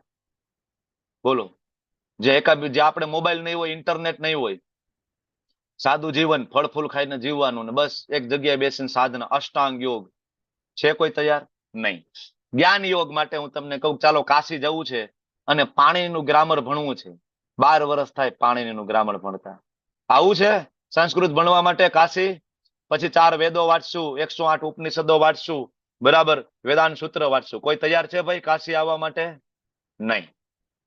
અહીંયા પ્રભુજી 2 શ્લોક યાદ નથી રહેતા ને તમે પાણીનું સંસ્કૃતની વાત કરો છો. આવી હાલત છે આપણી. બરાબર. કર્મયોગ કેટલો અઘરો છે. સકામ કર્મ કરવું. ચાલો દાન, તમારી આવકનો અડધો ભાગ આપી દો. કેટલી આવક છે ભાઈ? બોલો બોલો. સેલરી કેટલી? 20,000, 30,000, 40,000, કેટલી? 50% લાવો. કર્મયોગી બનવું છે ને, સકામ કર્મયોગી બનીએ. ચાલો 50% ટ્રાન્સફર કરો. નંબર આપું, જીપે મારું ટ્રાન્સફર કરો એટલે મેંગલુરુ ટ્રાન્સફર કરું તરત. મંદિરમાં જરૂર છે. સકામ કર્મયોગ એટલો અઘરો છે. તો અષ્ટાંગ યોગ, જ્ઞાન યોગ, સકામ કર્મયોગ બધું અઘરું છે. પણ એક ભક્તિ યોગ, હું તમને એમ કહું કે ભાઈ ચાલો વૃંદાવન જવું છે અને આપણે ત્યાં મંદિરે જઈશું, ખૂબ સુંદર કીર્તન કરશું, બરાબર, અને ખૂબ સુંદર પ્રસાદ આપણે બધા સાથે મળીને લઈશું, તો આમાંથી 50% તૈયાર થઈ જશે. કારણ કે આની પેલા તૈયાર થયા હતા. આવું 100% ને હોય છે. ફેમિલી પ્રોબ્લેમ હોય, આ તેના કારણે 50% તો 100% આવશે. મેંગલુરુ ગયા હતા ને, કેટલા લોકો ગયા હતા મેંગલુરુ?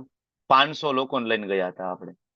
સોરી, આપણે માયાપુર 500 લોકોને લઈને ગયા, બરાબર, આપણે જે મંદિર. હમણાં આપણે મેંગલોર ગયા હતા, ખાલી ગુજરાતી 80-90 પાર્ટિસિપન્ટ હતા, ખાલી ગુજરાતી. બરાબર. તો શું સુખમ, કેવું છે આ જ્ઞાન? શું સુખમ. ધર્મની પૂર્ણતા છે, અવિનાશી છે, આચરવાનો શું સુખમ. ભગવદ ગીતા રાજ વિદ્યા છે, કારણ કે બીજા બધા જ નોલેજની અંદર અપડેટ આવે છે, ધીમે ધીમે અપડેટ આવે છે. તમે જો ગમે તે જ્ઞાન હોય એમાં અપડેટ આવે. હું તમને અમારું મેડિકલ સાયન્સ વિશે વાત કરું તો 10 વર્ષ પહેલા જે દવાઓ કામ કરતી હતી, આજે દવા ધીમે ધીમે કેવી થઈ ગઈ છે? આઉટડેટેડ થઈ ગઈ છે. બરાબર. અમે જે 15 વર્ષ પહેલા જે ઓપરેશન ભણ્યા હતા, આજે એ ઓપરેશન કેવા છે? આઉટડેટેડ છે. આજે લેસરનો જમાનો આવ્યો. હવે તો લેસર પણ જૂનું થઈ ગયું. હવે રોબોટ આવી ગયા, રોબોટિક સર્જરી. તમે અમેરિકામાં જાઓ, લંડનમાં જાઓ, સર્જરી થાય છે રોબોટિક. બરાબર. રોબોટ છે એ બેઠો બેઠો શું કરે છે? ઓપરેશન થિયેટરમાં. ડોક્ટર ક્યાં બેઠા છે?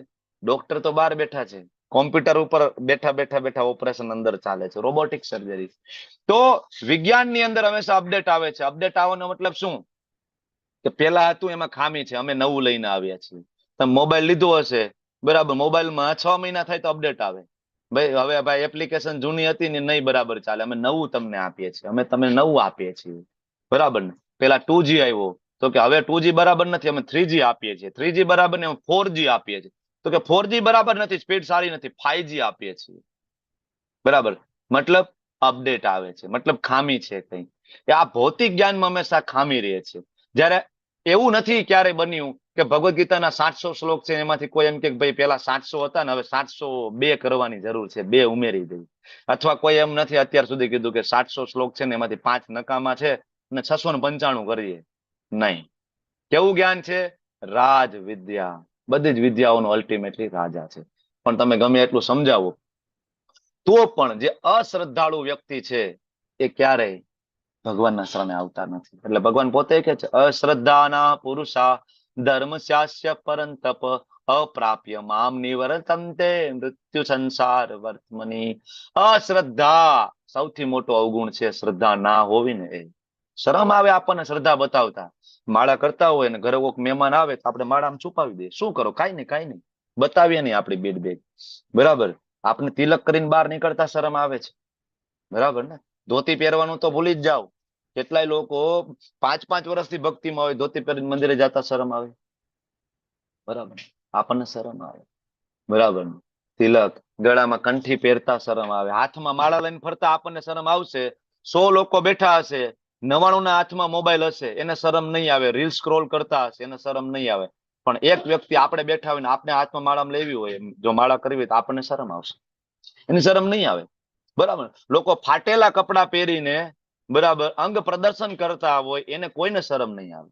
પણ તમને ને મને ધોતી પહેરવામાં શરમ આવશે. બરાબર, શ્રદ્ધા, હું એવું નથી કહેતો દેખાડો કરીએ, પણ આપણે પ્રેમ કરીએ છીએ. બરાબર ને. એક સરસ પ્રસંગ છે રામાયણની અંદર.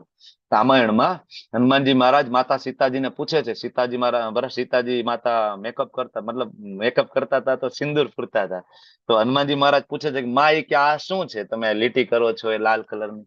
હનુમાનજી મહારાજ પૂછે છે, સીતાજી કે છે હું રામચંદ્રજીને પ્રેમ કરું છું, મારા એ સ્વામી છે ને, તો હું મારો પ્રેમ પ્રદર્શિત કરું છું. તમે પણ કરો છો ને તમારા પતિ માટે સિંદૂર, ગળામાં મંગળસૂત્ર, પ્રેમ આપણે દેખાડીએ છીએ. તો સીતા માતા પણ વાત કરે છે હનુમાનજી મહારાજ. હનુમાનજી મહારાજ કે એવું છે કે આ લાલ લીટી કરીએ તો એનાથી આપણે પ્રેમ દેખાડી શકીએ? તો કે હા. હનુમાનજી મહારાજ ઉભા થઈને તરત પોતાના કક્ષમાં ગયા, સિંદૂરનો મોટો ડબલો કાઢીને આખા શરીરે ચોપડી દીધો. બરાબર ને.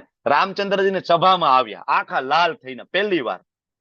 બધા ખડખડાટ હશે છે. રામચંદ્રજી જોવે છે, જો આ મારો ભગત. શું થયું? તો કે આવી રીતના માતા એમ કહેતા હતા કે નાની એક લાલ લીટી કરીએ તો તમને પ્રેમ કરે છે એવું દેખાડી શકાય. પ્રભુ, હું તમને કેટલો પ્રેમ કરું છું, મારા તો રોમ રોમમાં તમે છો.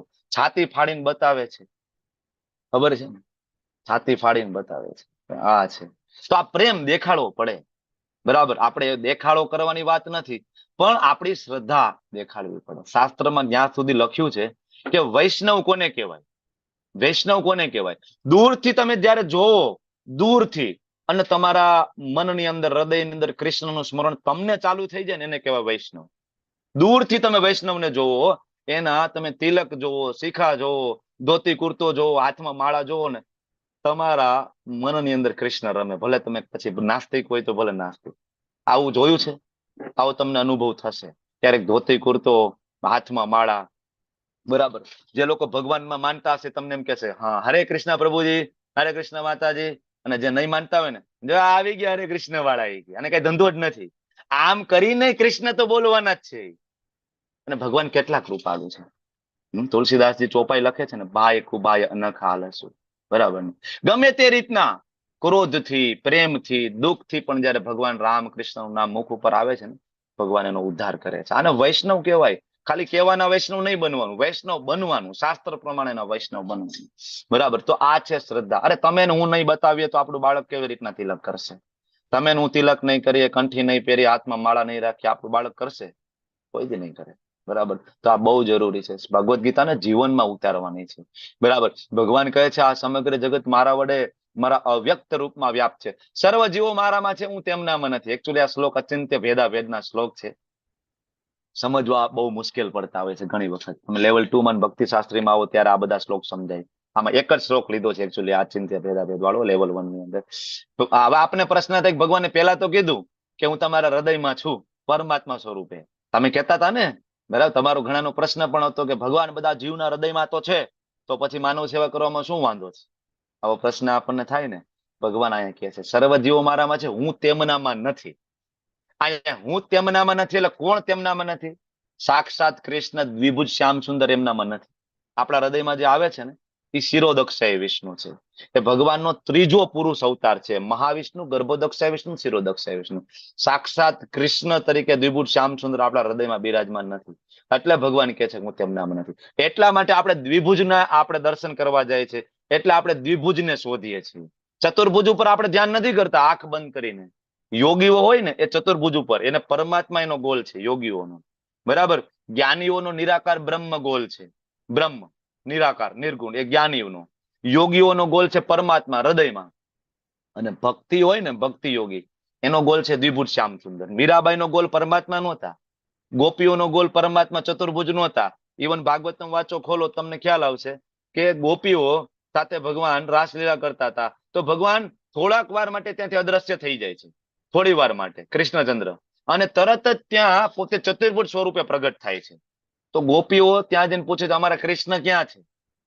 બરાબર, ચતુર્ભુજમાં કોઈ રસ નથી ગોપીઓને. અમારા કૃષ્ણ ક્યાં? દ્વિભુજ શ્યામ સુંદર. અમે શ્યામ સુંદરને પ્રેમ કરીએ છીએ. આવી જ રીતના દેવકીજી અને વસુદેવજીની સામે ભગવાન ચતુર્ભુજ સ્વરૂપે જેલમાં પ્રગટ થયા પહેલા, ત્યારે દેવકીજી અને વસુદેવ કીધું પ્રભુ દ્વિભુજ તમે તો બાળ રૂપે પ્રેમ કરીએ છીએ તમને, 2 હાથ વાળા. તો ભક્તો છે એ દ્વિભુજ રૂપમાં પ્રેમ કરે. એટલે આપણે હૃદયમાં પરમાત્માને આપણે શોધવા નથી જતા. આપણે યોગી વાળી પદ્ધતિ અષ્ટાંગ યોગની સાધના એટલા માટે નથી કરતા, કારણ કે આપણો પ્રેમ છે કૃષ્ણ, દ્વિભુજ શ્યામ સુંદર, બરાબર, નહીં કે ચતુર્ભુજ. તત્વની દ્રષ્ટિએ એક જ છે, લીલાની દ્રષ્ટિએ જુદા જુદા છે. એવું નથી કે પરમાત્મા અને કૃષ્ણ જુદા જુદા છે, 2 એક છે, 2 વિષ્ણુ તત્વ છે. તત્વની દ્રષ્ટિએ એક, રસની દ્રષ્ટિએ જુદા જુદા છે. બરાબર. જેમ હનુમાનજી રામને પ્રેમ કરે છે, હનુમાનજીને તમે એમ કહો કે ભાઈ ચાલો કૃષ્ણ લીલામાં આવું છે, રાસલીલામાં.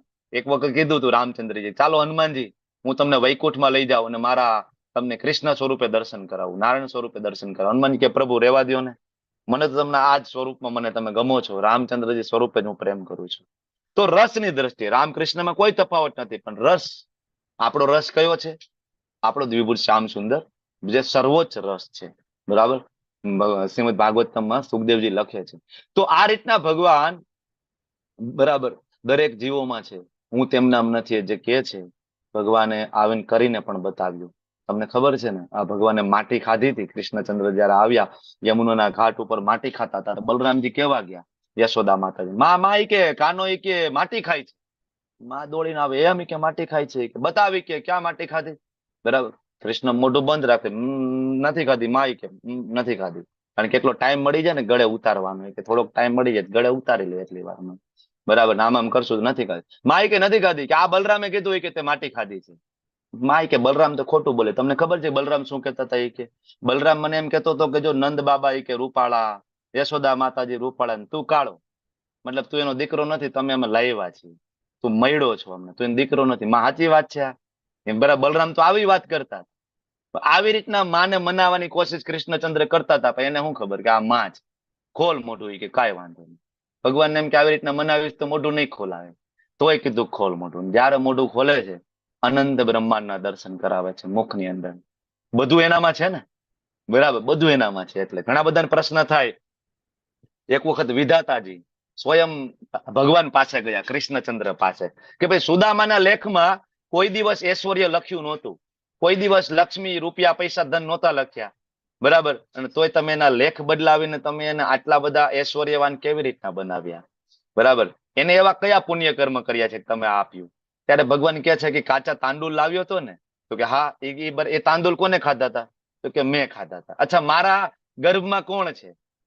ભગવાન, બરાબર. તો ત્યાં વિધાતા કે હા, તમારા ગર્ભમાં અનંત બ્રહ્માંડો છે. તો કે બસ એ ચોખાથી અનંત બ્રહ્માંડોનું પોષણ થયું. તો સુદામાને કેટલું પુણ્ય મળ્યું? અને એના ફળ સ્વરૂપે મેં આપ્યું. ભગવાનને કોણ પહોંચી શકે? માયાદેવી, વિધાતા થોડા ભગવાનને. આ ભગવાનનો જવાબ છે. બરાબર ને. ભગવાન ખાય તો અનંત બ્રહ્માંડ. તમને ખબર છે ને, એક ચોખાનો દાણો ખાધો તો જયારે અજ્ઞાતવાસમાં હતા ત્યારે દુર્વાસા મુનિ એના હજારો ઋષિઓ લઈને આવ્યા હતા. એક ચોખ્ખો ખાલી ખાધો તો ઓલા બધા ઓટકળ આવી ગયો, પૂરું, કે હવે જમી ગયું, હાલો નીકળો હવે. બરાબર. એક ભગવાન સંતુષ્ટ થાય તો અનંત બ્રહ્માંડ સંતુષ્ટ થાય. શ્રીમદ ભાગવતમાં શ્લોક છે, મૂળમાં પાણી રેડો, બરાબર, તો અનંત બ્રહ્માંડ સંતુષ્ટ થાય. બીજી અલગ અલગ પદ્ધતિની જરૂર નથી. એટલે ભગવાન આ બધી લીલા કરે. એ કુંતી પુત્ર, મારી શક્તિઓમાંની એક એવી આ ભૌતિક પ્રકૃતિ મારી દેખરેખ હેઠળ કાર્ય કરે છે. માયાદેવી કોની અંડરમાં કાર્ય કરે છે? કૃષ્ણચંદ્રની. માયાને આધીન કૃષ્ણ નથી, બયા અધ્યક્ષેણ પ્રકૃતિ. પ્રકૃતિ કોને અંડરમાં છે? કૃષ્ણ કે મારા અધ્યક્ષતાની હેઠળમાં એ નીચે કામ કરે છે. હું કહું એમ એને કરવાનું છે. અને એ કરે છે ચર અને અચર જીવોને ઉત્પન્ન કરે, શાસન, એના શાસન હેઠળ સર્જન ને વિનાશ ને બધું એ કરે છે. કોની અંડરમાં? કૃષ્ણની અંદરમાં. ઘણા બધા એમ કે ભગવાન આવ્યા, કૃષ્ણ આવ્યા, માયામાં પડી ગયા, એટલે ભૂલી ગયા ભગવાન હતા. આપણે જ ભગવાન છીએ. આ એક દિવસ આપણે તપ કરશું, જપ કરશું ને આપણે ભગવાન બની જઈશું. બસ બધાને ભગવાન બનવું છે. તમે જેટલા પણ મત અને પંથ અત્યારે સમાજમાં જોવો છો ને, બહારથી તમને એવું લાગશે કે આ ભગવાનને માનનારા છે. તમે ફિલોસોફીમાં અંદર એક ડૂબકી મારીને આવજો, તમને ખબર પડશે. એકચ્યુઅલી હું 4-5 અલગ અલગ મત અને પંથને ફોલો કરીને પછી છેલ્લા અહીંયા આવ્યો છું.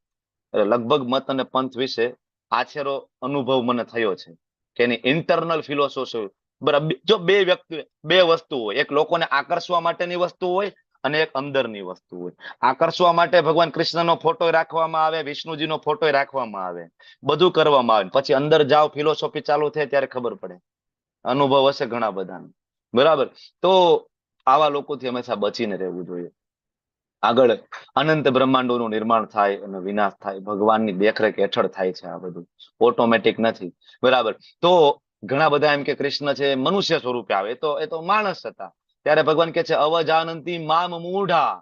મૂઢ એટલે મૂર્ખ, મને જાણી નથી શકતા. અવજાનંતી મારો ઉપહાસ કરે છે. ક્યારે? માનુષ્યમ તનુ માશ્રિત, હું જયારે મનુષ્ય બનીને આવું તો ઘણા લોકો મને ઓળખી નથી શકતા. કોણ? મૂર્ખ. અને મારો ઉપહાસ કરે છે.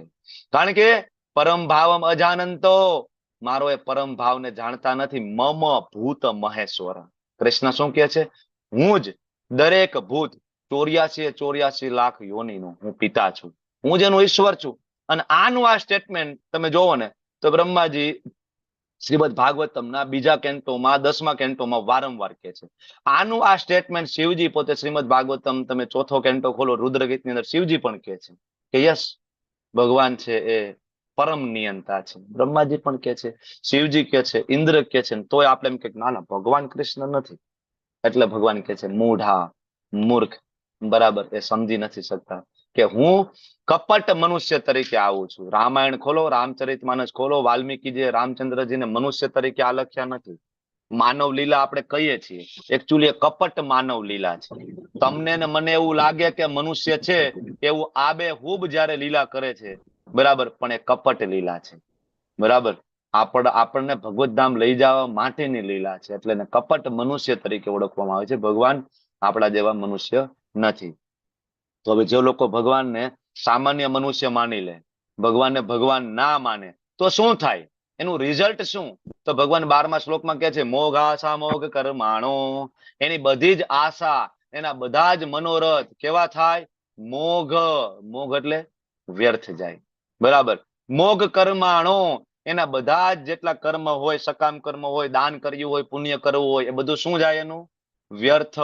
મોઘ જ્ઞાના, એને ગમે એટલા ચોપડા વાંચી લીધા હોય, વેદો વાંચી લીધા, ઉપનિષદ વાંચી લીધા, પણ એનું જ્ઞાન કેવું થઈ જશે? અલ્ટિમેટલી મોઘ, વ્યર્થ થઈ જશે. એનો કોઈ મનુષ્ય જીવનનો ઉદ્ધાર કરવા માટે જ્ઞાન કામનું નહીં લાગે. એટલે ભગવાન કહે છે કે આવી ચેતના હોય કે જે મને સામાન્ય મનુષ્ય માને, ભગવાન ના માને, તો એનું મોઘ આશા, મોઘ કર્માણો, મોઘ જ્ઞાન વિચેત હશે. આટલાથી અટકતું નથી. કૃષ્ણને જે ભગવાન ના માને, રામને જે ભગવાન ના માને, તો એની જે પ્રકૃતિ કેવી થઈ જાય? રાક્ષસીમ આસુરીમ ચેવ પ્રકૃતિ. એના વિચારો રાક્ષસી થઈ જાય. ધીમે ધીમે ધીમે એના બધા કાર્ય રાક્ષસી થઈ જાય, જેનાથી સામાન્ય સમાજને હંમેશા નુકસાન થાય. એની વૃત્તિ આવી થઈ જાય, બરાબર. તો હવે આ વાત થઈ જે ભગવાનને ભગવાન નથી માનતા. હવે ભગવાનને જે ભગવાન માને છે, હવે એની વાત છે. મહાત્મા નસ્તુ મામ પાર્થ. મહાત્મા કોને કહેવાય? તો આપણે તો ઘણા બધાને મહાત્માનું લેબલ આપણે આપીએ છીએ, પણ ખરેખર શાસ્ત્ર મહાત્મા કોને કહે છે? મહાત્મા નસ્તુ મામ પાર્થ. મામ કૃષ્ણની વાત કરે છે.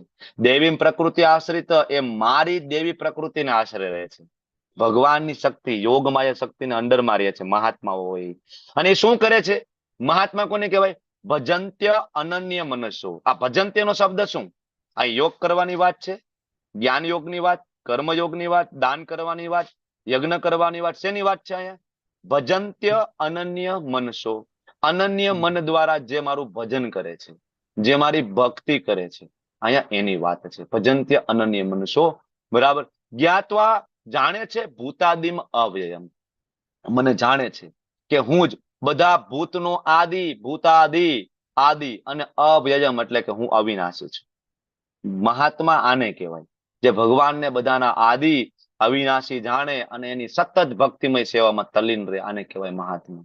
ભગવાન આપને શીખડાવે છે કોને મહાત્મા કહેવાય, અનન્ય ભક્તિ કેવી હોય.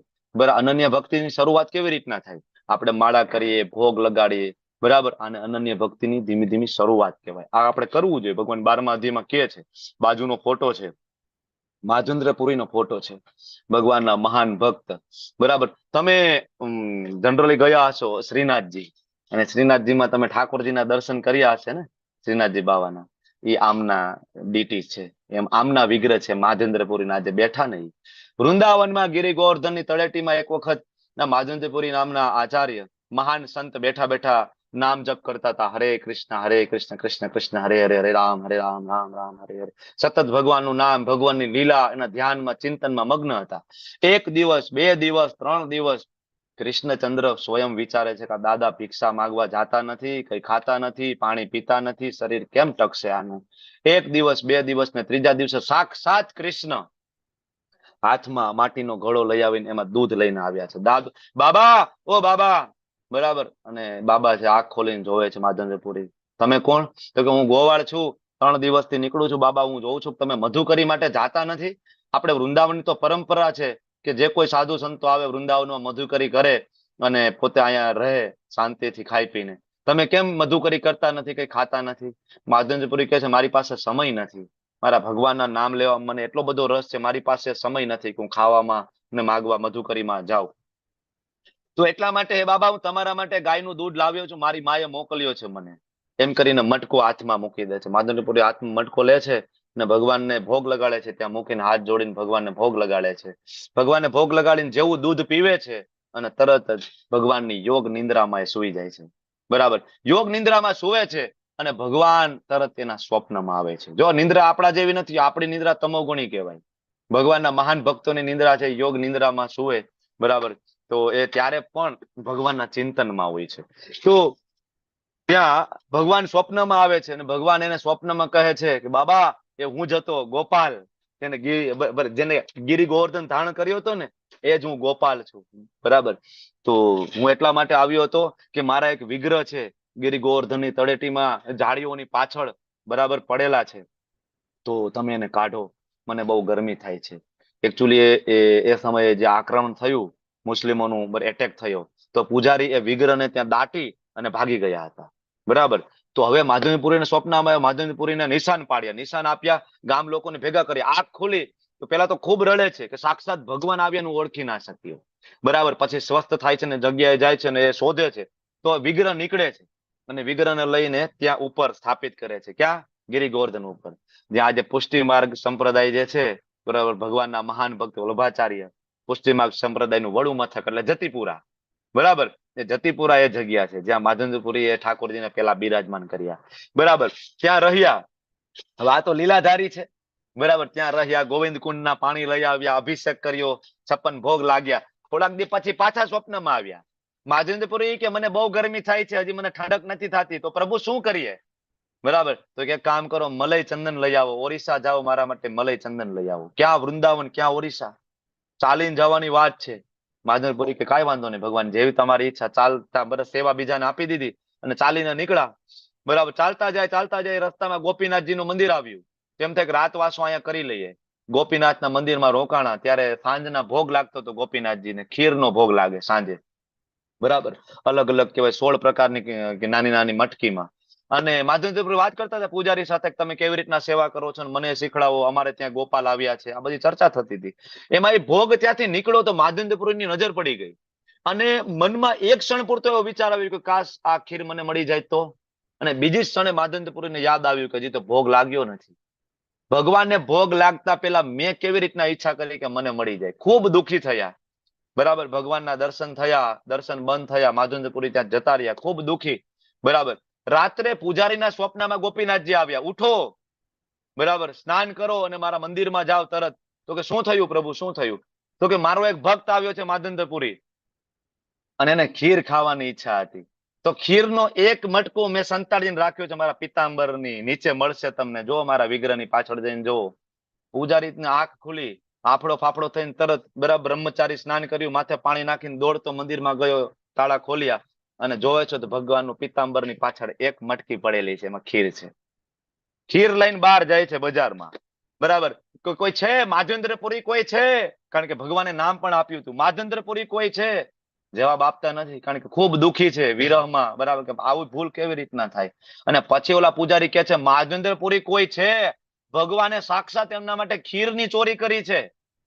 અને માધેન્દ્રપુરી દોટ મૂકે છે. બરાબર. કારણ કે જો બીજા બધા સાંભળી જાય તો બધાને ખબર પડી જાય સ્વયં ભગવાન ગોપીનાથે માધેન્દ્રપુરી માટે ચોરી કરી છે. બરાબર, તો દોડીને જાય છે ને એ તરત મટકો લઈ લે છે, ખીર ખાય છે, બરાબર, અને એ મટકા નું બરાબર એના જે કાચલીઓ એ પણ ભેગા લેતા જાય છે, બરાબર. રાતોરાત મદનપુરી ત્યાંથી નીકળી જાય છે, કારણ કે જો સવાર પડી અને લોકોને ખબર પડી કે આ ગોપીનાથજી એ એના ભક્ત માધવપુરી માટે ખીરની ચોરી કરી છે, તો મને ભગવાન બનાવી દેશે બધા, બરાબર. રાતોરાત જગન્નાથપુરી નીકળી ગયા, બરાબર. એ દિવસથી ગોપીનાથજી નું નામ પડ્યું, બરાબર, ખીરચોરા ગોપીનાથજી. આજે પણ મંદિર છે, ગૂગલમાં ટાઈપ કરો ખીરચોરા ગોપીનાથજી, બરાબર. જગન્નાથપુરી ગયા, ત્યાંથી ચંદન, સ્ટોરી બહુ લાંબી છે, પણ મહાત્મા કોને કહેવાય? ચંદન લઈને પાછા આવ્યા, ભગવાન પાછા સ્વપ્નમાં આવ્યા કે તમે વૃદ્ધ થઈ ગયા છો, તમે આ વૃંદાવન પહોંચતા બહુ વાર લાગશે, એક કામ કરો, ગોપીનાથજી હું બે એક જ છીએ, ગોપીનાથજી ઉપર ચંદનનો લેપ કરો, બરાબર. ત્યારથી ચંદન યાત્રાની શરૂઆત થઈ. ઇસ્કોનની અંદર ચંદન યાત્રા હોય છે, કેટલાય દિવસ સુધી ચંદન ઘસીને ઠાકોરજીને લગાડવામાં આવે, એ પરંપરા માધવેન્દ્રપુરીથી શરૂઆત થઈ. પછી એ વિગ્રહ ત્યાં જતીપુરા એટલે કે ગિરી ગોવર્ધન ઉપર બિરાજમાન હતા. ફરીથી આક્રમણ જયારે થયું ત્યારે રાજસ્થાનના રાજાઓ કેટલાય બધા વિગ્રહ વૃંદાવનના ઠાકોરજીને લઈ અને ત્યાં લઈ આવ્યા હતા રાજસ્થાનમાં, બરાબર. એમાં ગોવિંદ દેવજી જયપુરમાં છે, ગોકુલાનંદ જયપુરમાં છે, એક કરોલીમાં છે, બરાબર, કેટલાય બધા. અને એમાંના એક આ છે માધવેન્દ્રપુરીના શ્રીનાથજી બાવા, એ ક્યાં છે? નાથદ્વારામાં. તો આ છે મહાત્મા, જેના માટે સ્વયં ભગવાન પ્રગટ થાય, સ્વયં ભગવાન એની સાથે વાતો કરે. મહાત્મા શું કરે? મહાત્માના લક્ષણો શું? મહાત્માના લક્ષણ છે સતતમ કીર્તયંતો મામ યતંતશ્ચ દ્રઢ વ્રત. ઘણા બધા એમ કે તમે બધા ઇસ્કોન વાળા કીર્તન કરો છો કરતાલ લઈને રોડ ઉપર, ક્યાં કીધું છે ભગવદ ગીતામાં? તો શ્લોક વાંચો 9.14. શું કે છે? સતતમ કીર્તયંતો મામ, સતત કીર્તન કરો. કીર્તન એટલે શું? ભગવાનના નામનો ઉચ્ચ સ્વરે ઘોષ કરવો કીર્તન. કીર્તન એટલે શું? ભગવાનના નામની માળા કરવી. કીર્તન એટલે શું? ભગવદ ગીતા ભાગવતમનું પઠન પાઠન, આ કીર્તનની વ્યાખ્યા છે. ભગવાનને ગ્લોરીફાય કરવા, ભગવાનનો મહિમા ગાવો એટલે કીર્તન. સતત કરવાનું છે. કોઈ એમ કે ક્યાં કીધું છે 16 માળા કરવાનું, ક્યાં કીધું છે 36 માળા 64 માળા કરવાનું?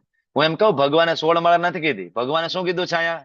વાંચો, સતતમ, સતત 24 અવર્સ, બરાબર, 24 કલાક ભગવાને કીધું છે કરો.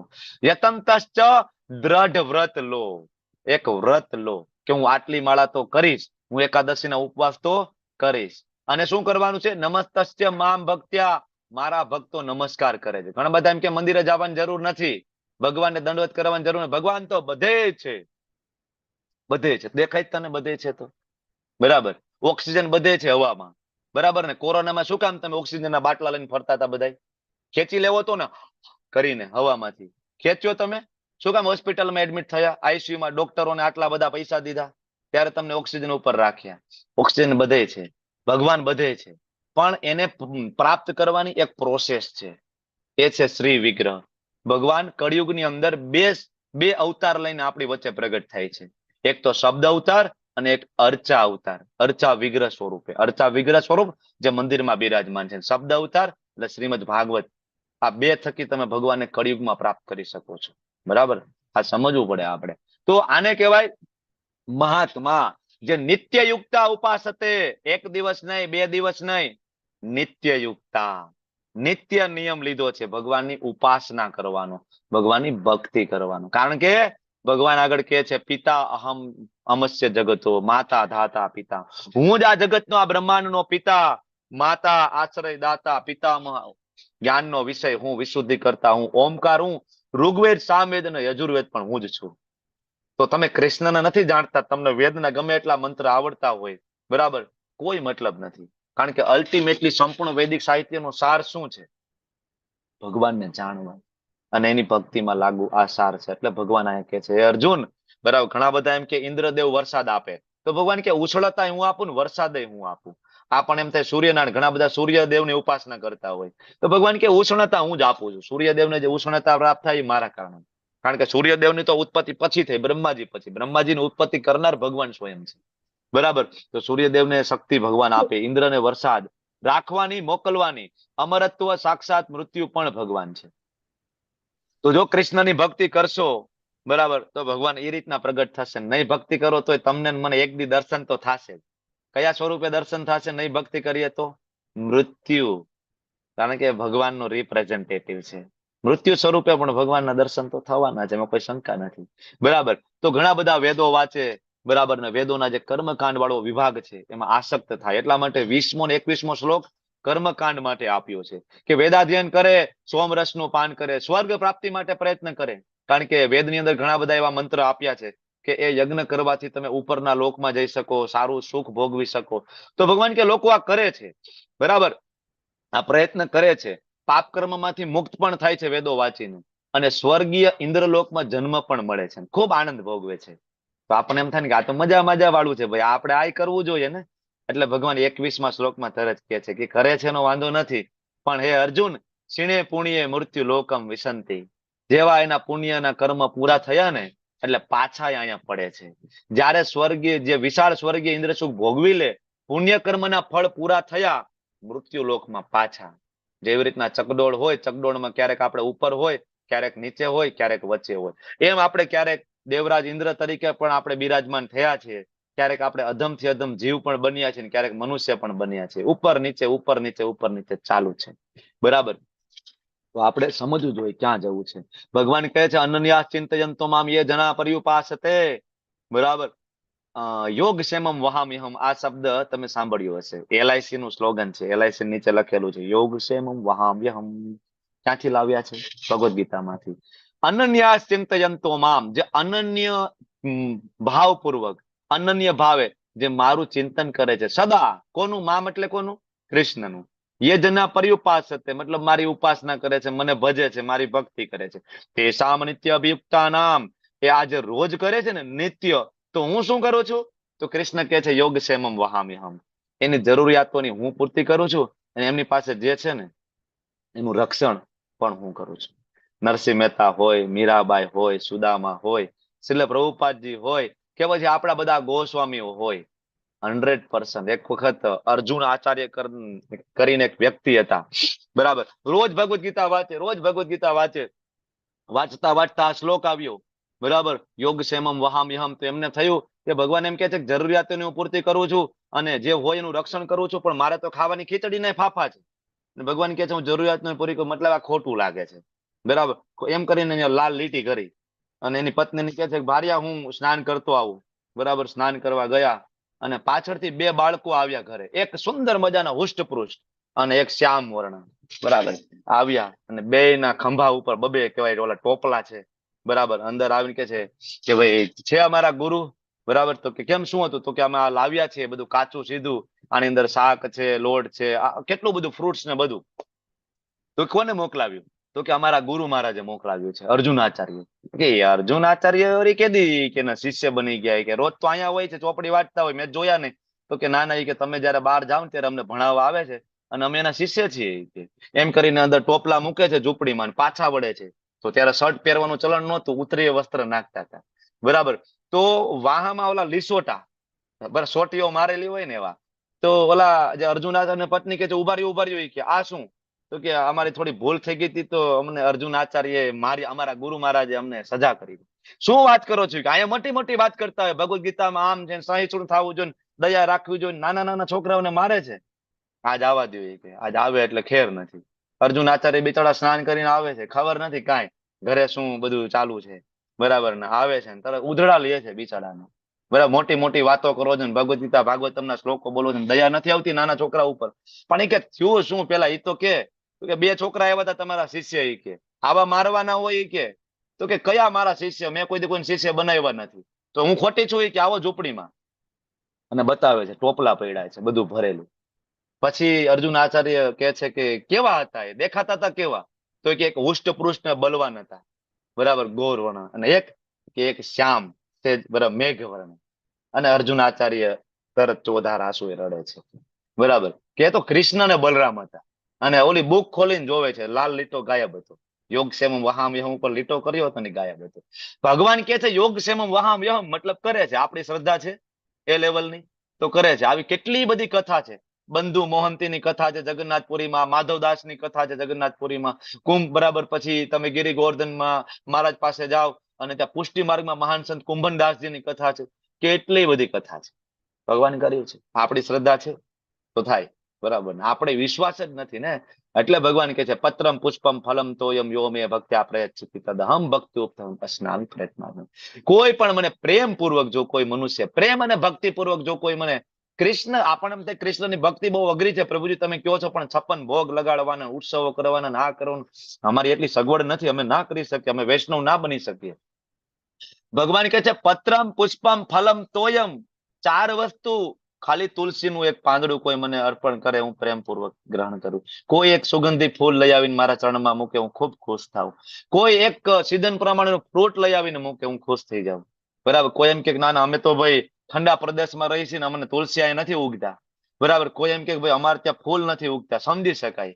કોઈ એમ કે અમે બહુ ગરીબ છીએ, અમે સીઝન પ્રમાણેનું ફ્રૂટ પણ નથી ખાતા, કેરીની સીઝનમાં કેરી અમારા ઘરમાં આવતી નથી, ફ્રૂટ અમે જોયું નથી, અમે બહુ ગરીબ છીએ. પણ તોયમ, આમાં છેલ્લી વસ્તુ છે તોયમ. તોયમ એટલે જળ, પાણી. આ જગતનું એક ઘર એવું બતાવો કે જેના ઘરની અંદર એક ગ્લાસ પાણી ના મળે. એક ઘર બતાવો, ગરીબમાં ગરીબ વ્યક્તિ બનાવો, નિર્ધનમાં નિર્ધન માણસ બતાવો કે જેના ઘરમાં એક ગ્લાસ પાણી ના મળે. કૃષ્ણની ભક્તિ બહુ સરળ છે. કૃષ્ણ બિલકુલ ડિમાન્ડિંગ નથી. પત્રમ પુષ્પમ ફલમ તોયમ. તમારો ભાવ કેટલો છે? ભાવગ્રાહી જનાર્દન. તમે પ્રેમ કરો છો, ખાલી તુલસી પત્રમાં, ખાલી ગંગાજીમાં તુલસી પત્ર ડુબાડીને મૂકો, સાક્ષાત ભગવાન પ્રગટ થયા હતા અદ્વૈત આચાર્ય માટે. ભગવાન પોતે કે છે કોઈ ગંગાજીમાં તુલસી પત્ર બોડીને મારા ઉપર ચડાવે છે તો હું વિચાર કરું છું કે આના બદલામાં હું શું આપું. અનંત બ્રહ્માંડના સ્વામી એમ કે છે કે આના બદલામાં મારી પાસે અપાય એવું, આની તોલે આવે એવું કઈ નથી. ત્યારે ભગવાન એમ કે છે અહમ ભક્ત પરાધીનો, હું તો મારા ભક્તો દ્વારા વેચાઈ જાઉં છું. સાક્ષાત ભગવાન વેચાઈ જાય છે. આ કૃષ્ણ છે. ભક્તિ સરળ છે. પત્રમ પુષ્પમ ફલમ તોયમ, પણ કરવી નથી ને આપણે. 4 જ વસ્તુ છે ને, તુલસી પત્ર, ફૂલ, ફ્રૂટ અને થોડુંક પાણી.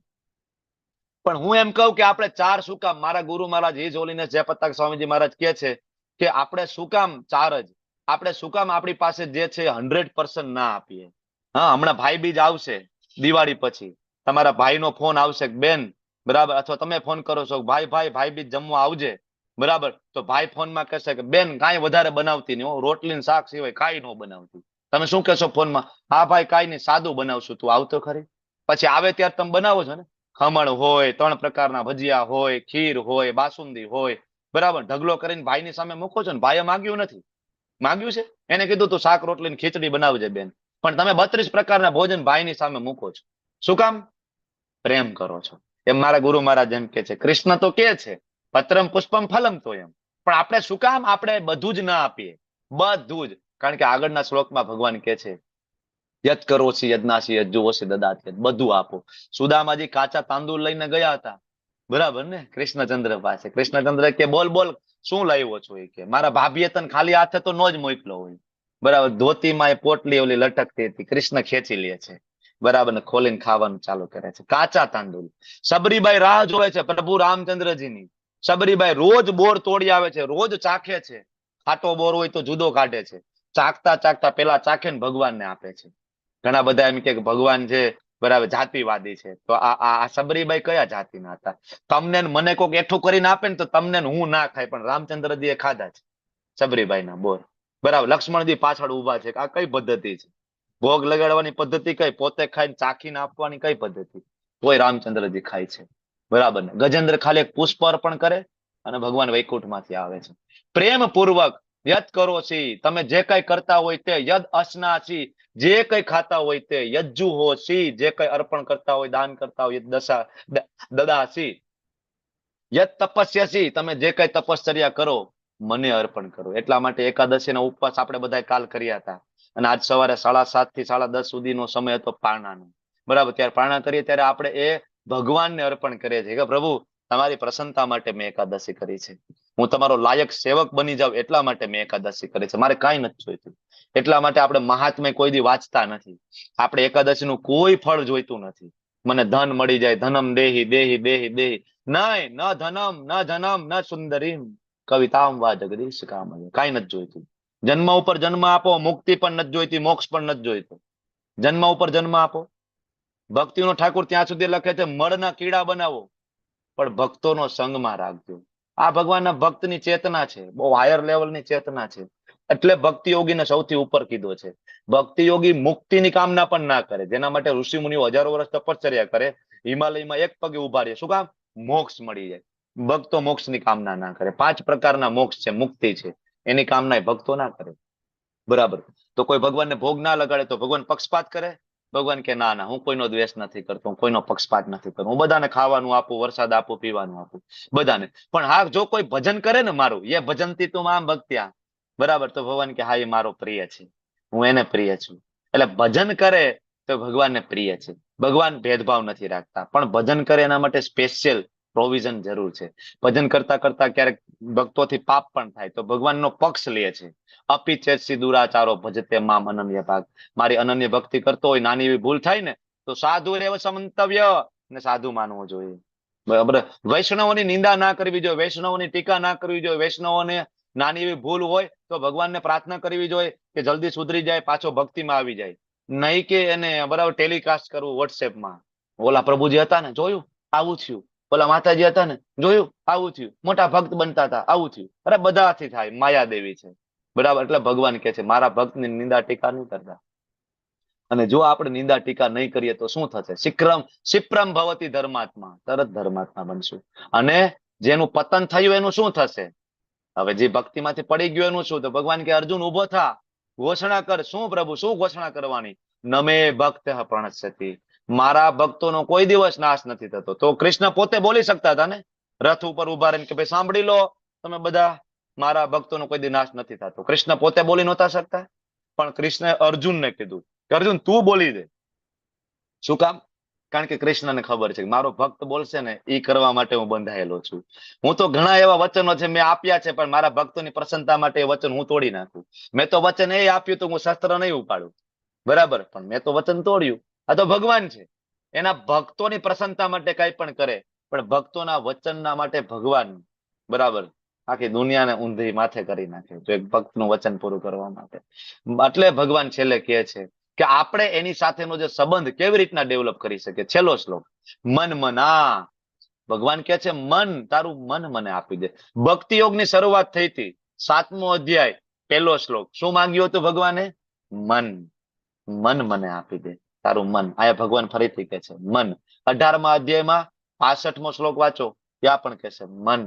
કેટલી બધી જગ્યાએ કૃષ્ણ કહે છે મન મના, મન આપી દે. આપણે એમ કઈ ભગવાન તમારામાં મન નથી લાગતું, બરાબર, તો ભગવાન કે મદ ભક્તો, મારો ભક્ત બની જા, મને ભોગ લગાડ, મારો ભક્ત બની જા, મારા નામની માળા કર. ના ના ભગવાન, ભક્ત હું નથી બની શકતો. તો ભગવાન કે મધ્યાજી, મારી પૂજા કર, મંગલા આરતીમાં આવ, બરાબર ને, પૂજા કર. આપણે એમ કે ના ના ભગવાન મારાથી એ પણ ના. તો ભગવાન કે મામ નમસ્કુરુ, મને ખાલી નમસ્કાર કરીશ, દંડવત પ્રણામ કરીશ મંદિરે આવીને, આટલું થશે તારાથી? ભગવાન કે આટલું કરીશ ને તોય ધીમે ધીમે ધીમે ધીમે ધીમે છે ને તું ભક્ત બની જઈશ. તો મન, ભક્ત બનવું, મન લગાડવું, ભક્ત બનવું, નમસ્કાર કરવા ને પૂજા કરવી, આ ભગવાનનો સ્વયંનો આદેશ છે, બરાબર. અને ઘણા બધા એમ કે મંદિરે જવાની જરૂર નથી, ઘણા બધા એમ કે પૂજા કરવાની જરૂર નથી, ઘણા એમ કે માળા કરવાની જરૂર નથી, અને પાછા એમ કે અમને ભગવદ ગીતા આવડે છે, બરાબર. તો શું ભગવદ ગીતામાં શીખ્યા? બરાબર, મન ભગવાનમાં લગાડવું, જપ કરવું, બરાબર, ભગવાનને ભોગ લગાડવો, નમસ્કાર કરવા, પૂજા કરવી, સ્વયં ભગવાનનો આદેશ છે. તો આ અધ્યાયની અંદર ડાયરેક્ટ આપણને આદેશ પ્રાપ્ત થાય છે. આપણો અને ભગવાન વચ્ચેનો જે સંબંધ જે છે ને એને ફરીથી રીએસ્ટાબ્લિશ કેમ કરી શકાય, એનો જવાબ અહીંયા છે.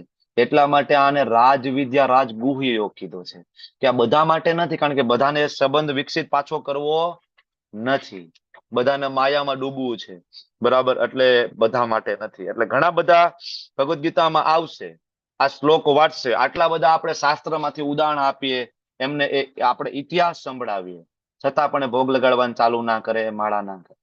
એટલા માટે ભગવાન કીધું છે કે આ રાજગુહ્ય છે, બધા માટે નથી. બહુ નામ જન્મ નામ અંતે, લાખો કરોડો જન્મ થાય ત્યારે એને ખબર પડે કે વાસુદેવ શરણ નથી, કૃષ્ણ જ બધું છે, ને મૂળમાં પાણી રેડીએ તો પછી બીજું કઈ કરવાની જરૂર નથી. વાંછા કલ્પતરુભ્યશ્ચ કૃપા સિંધુભ્યઃ એવ ચ પતિતાનાં પાવનેભ્યો